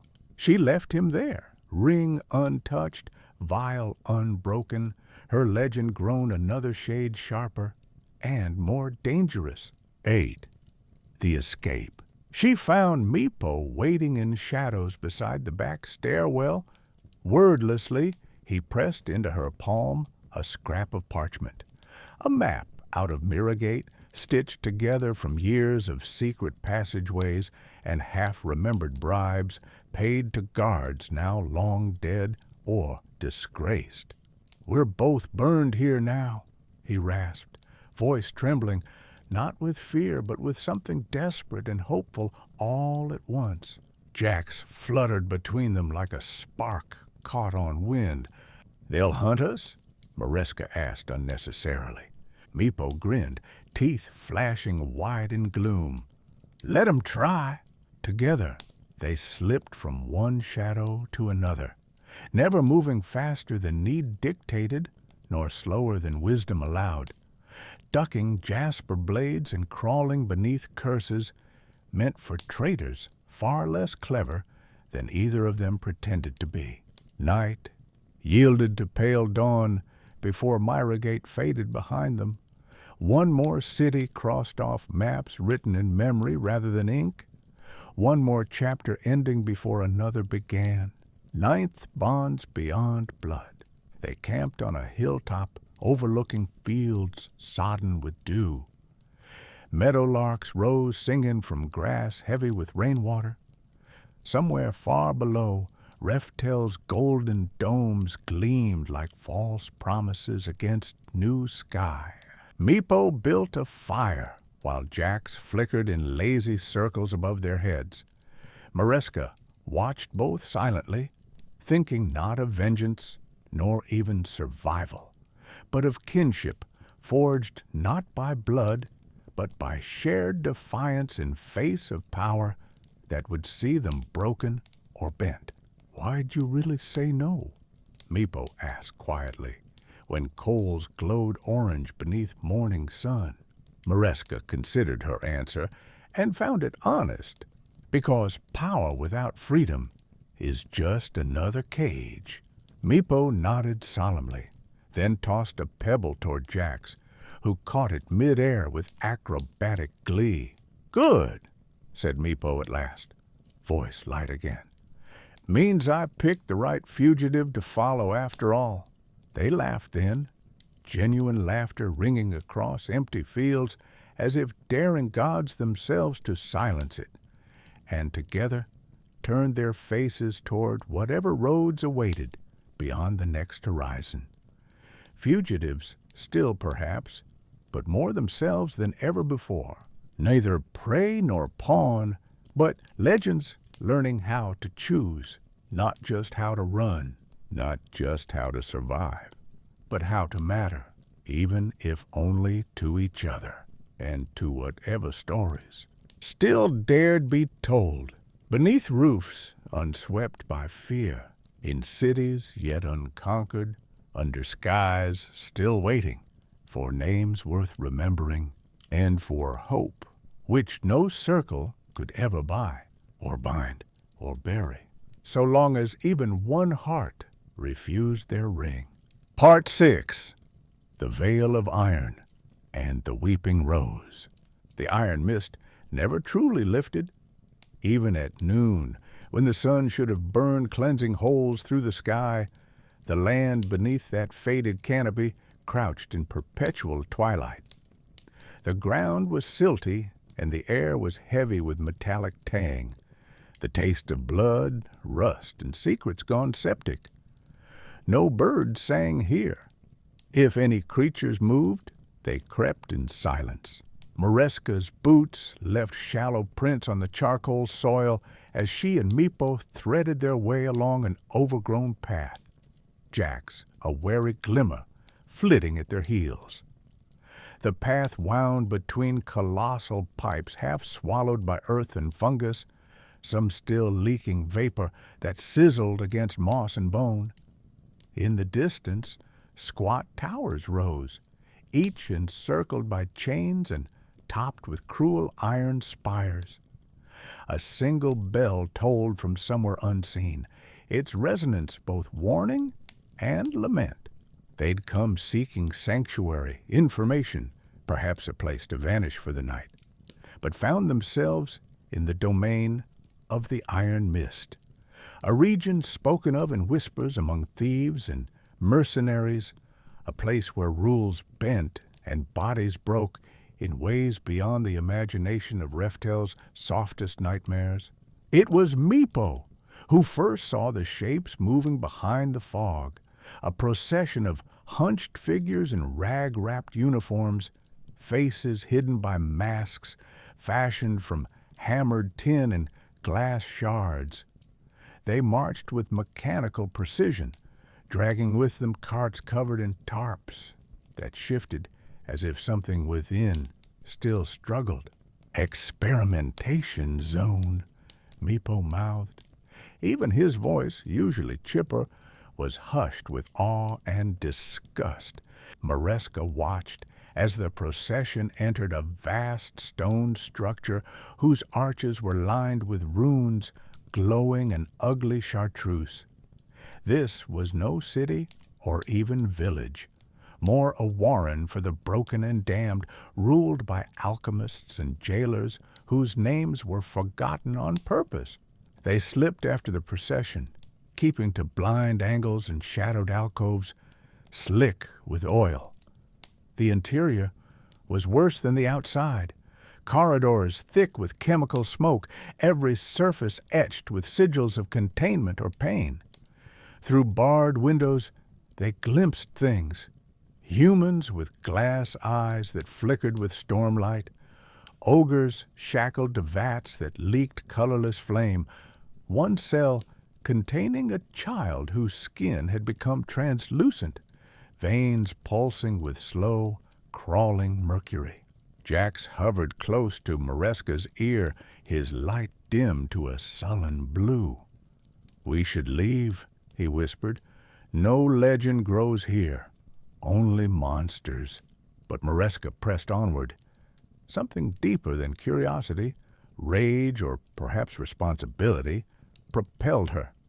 She skirted a lab where two men in starched aprons probed the corpse of a golem, split open like a fruit, its core exposed to reveal a heart of cracked sapphire. In another room, a masked woman scrawled formulas across a wall already tattooed with countless hurried calculations, her chalk leaving bloody streaks. Suddenly, there were voices ahead, authoritative, clipped. "Failed again? The quorum will not tolerate further delays." A third voice, a sibilant drawl, answered, "Perhaps if we had purer samples." The Riki subject nearly unraveled reality itself last time. "Unraveled reality," Meepo muttered darkly. "That sounds about right for this place." They turned a corner and found themselves before a great window, looking into what must have been the facility's central chamber, an amphitheater ringed by balconies filled with silent observers in black hoods. In the center stood a table upon which lay a being neither alive nor dead, a hybrid of human and wraith, bound by runes that pulsed like a dying star. An argument erupted on the balcony. "We must push farther. The Dyer's magics are not enough. We require radiant essence. And risk contamination? Have you not seen what happened to Templar's last acolyte?" A wordless shudder ran through Mareska. All her life she'd glimpsed power twisted into gold and threat. But this was power unmoored from all meaning, reduced to cruelty for its own sake. She pulled herself back from the window. "We need to go," she murmured to Meepo. "There's nothing here but rot." But as they retreated, nerves stretched thin. A door behind them hissed open. A figure barred their escape, tall, gaunt, armored in plates of black iron laced with silver runes. Where his face should have been was only a mask, a blank oval streaked with strange symbols. He spoke without moving his mouth. "You do not belong here." Meepo tensed, but Mareska met the figure's eyeless gaze. "Neither do you," she said sharply. "No one does." The masked warden cocked his head, as if considering this. For a heartbeat, it seemed he might summon guards or unleash some arcane defense. But then his hand flicked toward another corridor. "Go," he intoned, voice echoing oddly in the stone cage. "Take what you've seen, and remember." They didn't wait for him to reconsider. In moments, they were outside again, breathless under choking sky, hearts pounding with borrowed terror. Mareska's fists shook as she wiped sweat from her brow. "Still want legends?" Meepo asked quietly.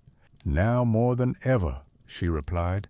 The iron mist receded behind them as they reached the trade road, a battered stone track leading westward toward the famed market of Weeping Rose. 2. Under the shadow of roses. If Refell was a city built on lies made beautiful, then Weeping Rose was a city built on beauty made dangerous. At dusk, its spires glimmered violet under torchlight. Every bridge arched over pools choked with floating petals. Even the beggars wore silks, albeit ragged, embroidered with faded motifs of lilies and thorns. Here everything was for sale. Rare poisons brewed from siren eggs, mirrors polished from obsidian dragged out of shadow fiend haunted caverns, rings enchanted to store voices for later blackmail or love letters. The market square spread beneath arched awnings, painted with scenes of impossible gardens, places where nothing ever died unless purchased.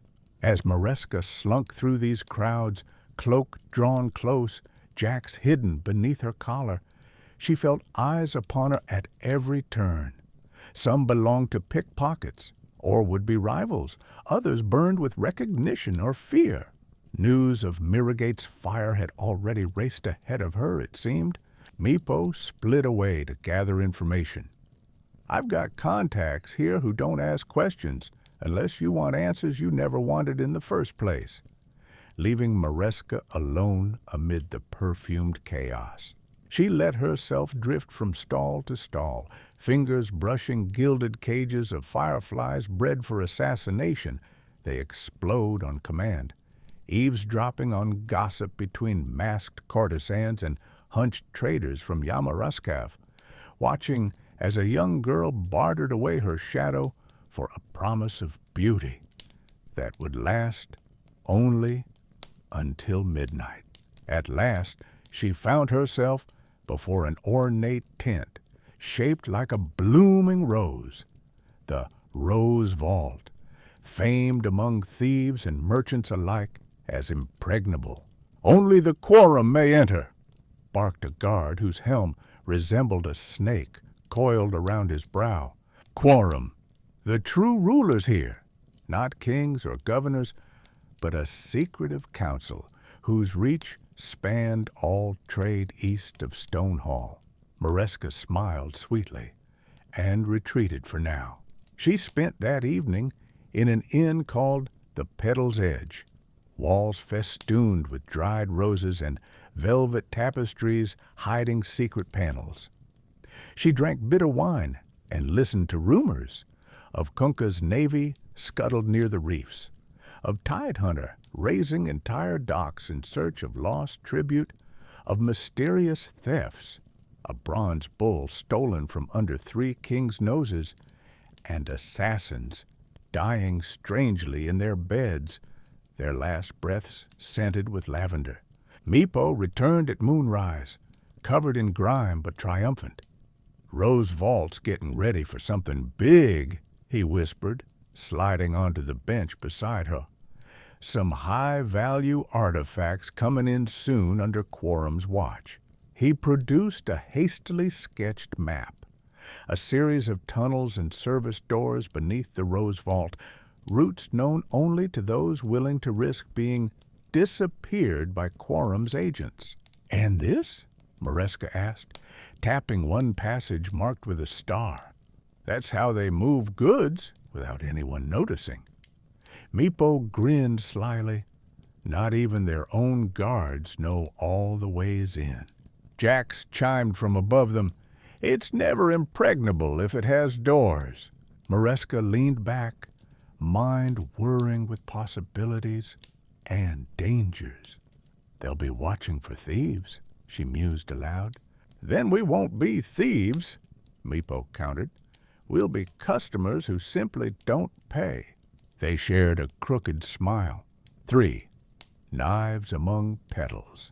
The days that followed were spent in careful reconnaissance, a dance of glances and half-lies. Maresca observed shifts of guards clad in crimson-lacquered armor, watched as porters wheeled sealed crates into back rooms beneath heavy drapes, listened as merchants boasted, with deliberate vagueness, of deals struck with quorum members whose true faces no one had ever seen. She bought small trinkets as cover, an hourglass filled with midnight sand. "It runs only backward," swore the vendor. Combs carved from bones so old they glowed faintly green in shadows. Vials labeled phantom dew that promised to erase memories or create new ones for those bold enough to drink. Yet always her gaze returned to the rose vault, a sanctuary for treasures and lies alike. It was during one such surveillance that she glimpsed something truly valuable, a crate marked not with quorum's sigil, but with the glyph of Tyler Estate, a silent warning that magic and secrecy alike guarded its contents. Her skin prickled. If Tyler Estate trusted quorum enough to entrust them with cargo, then whatever lay within must be worth more than gold or blood. That night, Meepo returned, bearing grim news. Silencer's agents are here, too. Spotted one lurking near Vault's west door. Mareska swore softly. And not just them, Meepo added, lowering his voice further. Saw a masked courier drop off something shaped like a blade wrapped in oilcloth. A blade? Her heart skipped. Could it be? Jax flared briefly. Too many eyes for one legend? Or just enough for it to be remembered? Mareska whispered back. 4. Thorns drawn. On the eve of their planned infiltration, Mareska sat atop the inn's roof, knees tucked to chin as she looked out over Weeping Rose's labyrinthine alleys. Far below lay echoes of laughter and music, but behind every song lingered warning. Meepo joined her quietly, chewing on a stalk of sweet grass. "You sure about this?" he asked. "No," she admitted. "Me neither." He grinned all the same. Jax settled between them, a tiny blue flame against gathering dark. "Why do it?" Meepo pressed.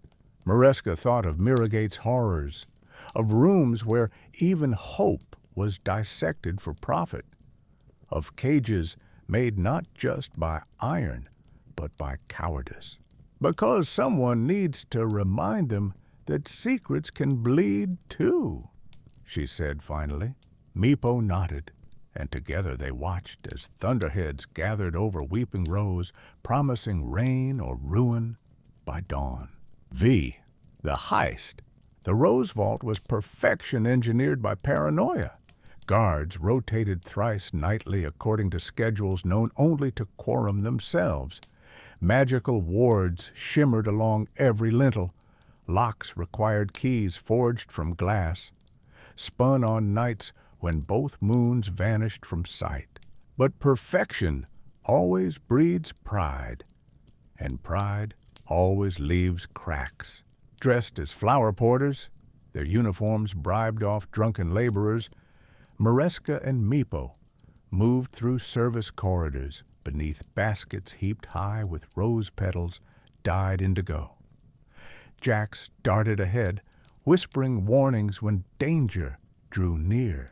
At checkpoint after checkpoint they passed, Mareska smiling sweetly at bored guards, while Meepo played dumb, dropping crates or tripping over his own paws so often that suspicion became annoyance rather than alarm. But when they reached the final passage, the one marked with Meepo's star, they found it blocked by 2 silent figures clad in robes stitched from living vines. Quorum's personal sentinels. Mareska glanced at Meepo. He shrugged and began humming an old lullaby about silver coins and lost keys. The melody seemed harmless, but within its cadence hid magic, subtle, ancient, meant for unlocking what pride could not. The sentinels wavered, as if recalling some forgotten sorrow, and stepped aside. Inside the vault sanctum waited treasures beyond counting, chests overflowing with coins stamped from metals unknown, relics humming softly beneath velvet veils, glass jars containing seeds said to grow into blades sharper than regret. But at the heart of it all, a single crate bearing Tyler Estate's glyph. Mareska knelt beside it, hands trembling not with fear but anticipation. Within lay not a weapon but an object wrapped in spider silk cloth, an hourglass filled not with sand but starlight suspended between moments. Jax hovered close, his glow turning silver. Meepo whistled softly. That worth dying for? Mareska smiled, a blade's edge beneath her lips. No, she replied quietly, but it might be worth living for. She slipped the hourglass into her satchel, and together they melted into shadows as alarms began to ring out across Weeping Rose. The chase was on once more, but this time Mareska ran not just from fate, but toward it, reshaping legend not for power alone, but for meaning, for hope, for freedom, and for all those still hidden behind masks, locked doors, and roses that weep. Because no cage, no matter how beautiful, can keep a story from escaping into dawn. Part 7. The Thunder of Kings. Dawn over the Blackwater Delta arrived not as sunlight, but as the silver gleam of swords, the royal of banners, and the thunder of drums shaking the fog from the reeds. Somewhere above, storm clouds gathered, a bruise on the horizon promising rain and ruin, as if the world itself sensed the coming collision. Mareska Sunbrisk crouched atop a shattered aqueduct, her breath misting in the chill. The city of Refell's splendor was far behind her now. Here, only chaos wore a crown. All around, armies assembled, the Bronze Legion in their burnished plate, war banners stitched with Gaia's charge, and against them the crimson tide of the Red Army, scarlet shields gleaming in the half-light, their war horns howling like wolves in mourning. Beside her, Meepo hunkered low, one paw wrapped around Jax's glimmering shell. So much for subtle, he muttered, eyeing the battlefield below. Jax pulsed. A warning or encouragement? Mareska couldn't tell. She scanned the chaos. Somewhere out there, beyond lines of spears and siege engines, was her quarry. The emblem of the bull, standard of the legion, legend and leverage both. And somewhere else, the hourglass, stolen from under Quorum's noses, its starlight grains still pulsing through her satchel, tugging at her thoughts with every heartbeat. But now came the heist to outshine all others. The battle joined. The clash began not with shouts but with silence, a breath held before the storm. Then trumpets, boots pounding mud, arrows darkening the sky. Bronze legionnaires surged forward in disciplined ranks, a golden wall unstoppable as sunrise. The Red Army met them with fury, axes raised and faces masked in ritual blood. And in their wake, heroes. Sergeant Tresden strode before her legion, blade high and voice unyielding, for Stonehall, for Queen and legend. Her cry rolled over the field like thunder. Opposite, the Red Army parted to let forth a giant, skin green, black, and barnacled, maw split in a crooked grin, Tide Hunter. He hefted his anchor like a child's toy and bellowed a challenge so deep it rattled teeth. Between them wove Kunkka, admiral of the Claddish fleet, spectral cloak streaming behind him as he barked orders none dared disobey. His ships, dozens strong, waited in the bay beyond, their hulls bristling with cannons. Mareska's fingers twitched. "If we're going to do this," she whispered to Meepo, "now's our only chance." Meepo grinned, a little wild. "I'll take north. You go low." Jax zipped aloft. "Go." Second, into the jaws of war. They moved like ghosts through the carnage, past trenches where bronze clashed with red, past war machines sputtering fire. Mareska's cloak shimmered at her shoulders, its enchanted thread bending light and sound. But even magic has its limits. A stray arrow clipped past her cheek, another whistled by Meepo's ear. Past burning wagons and toppled standards they ran, until at last they reached it, the Legion's command tent. Gilt banners flapped above, guards bristled at every corner, eyes sharp for spies. But none expected a flower porter with indigo petals in her hair. Inside was bedlam, maps littering the table, officers shouting over one another. In their midst stood Sergeant Tresden herself, taller than memory allowed, a scar splitting her brow. Mareska slipped around crates stacked with supply blades. The emblem lay on a velvet cushion near Tresden's gauntleted hand, bronze shaped into a bull snarl, ruby eyes burning. Jax hovered beside Mareska's ear.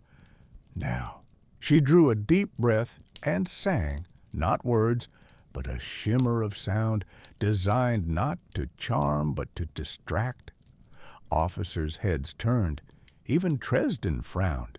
In that heartbeat, Meepo darted up from beneath a table, snatched up a scroll, and in a sleight of hand practiced since childhood, Mareska let the emblem vanish into shadow beneath her cloak as Meepo let loose a war shriek behind her.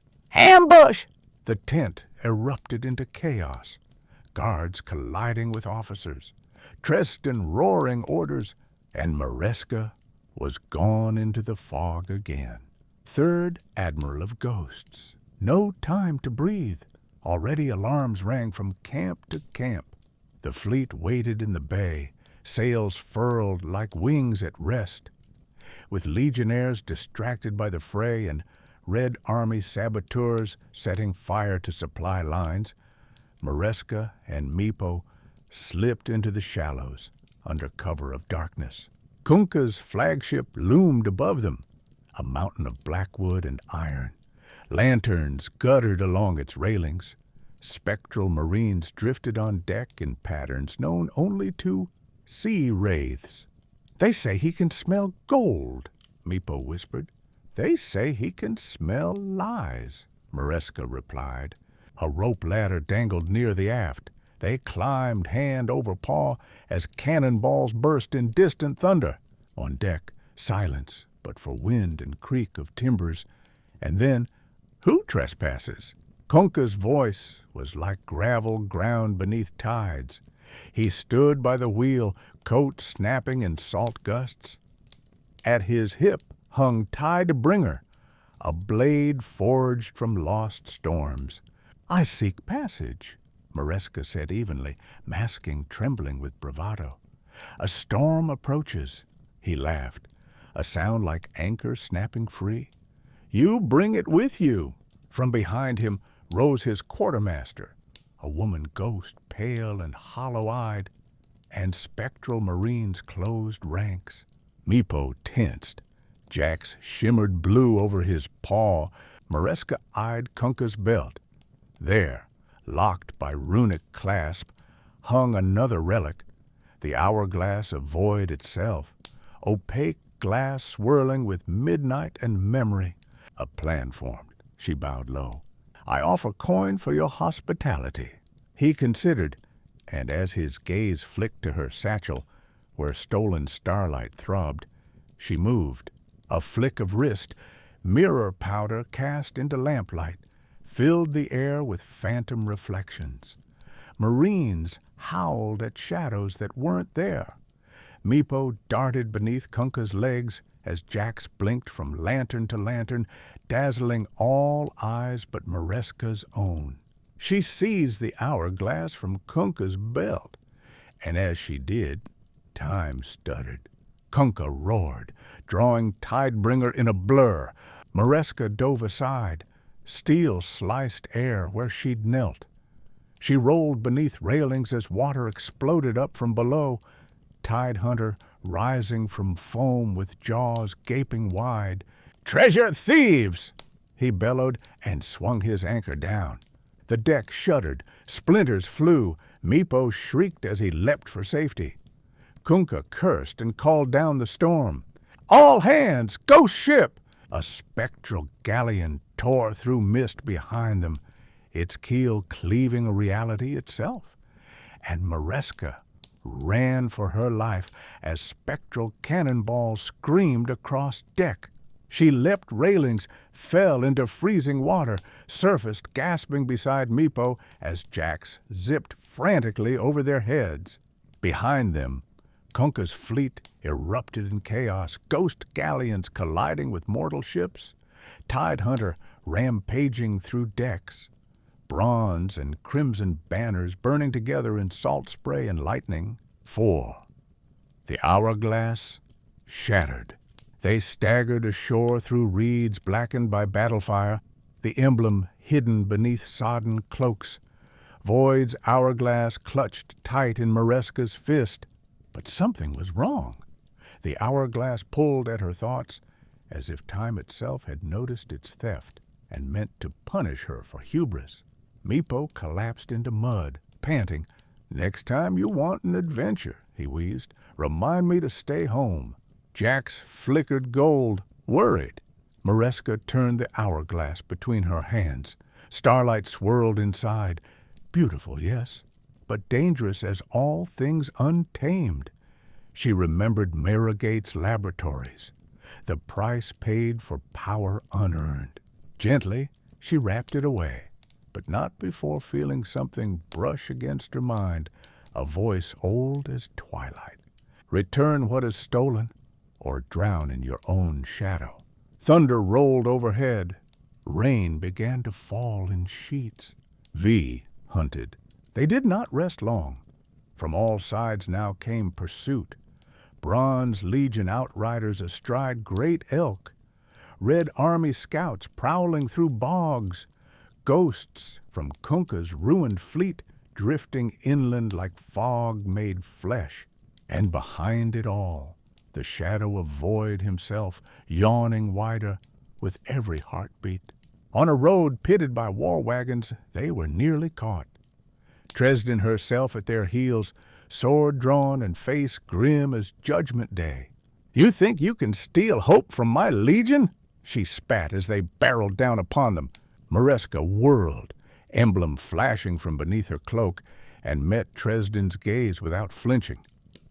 "Hope isn't stolen, it's reclaimed." For a moment, neither moved. Then Meepo tossed a pouch of alchemical powder at Tresden's feet.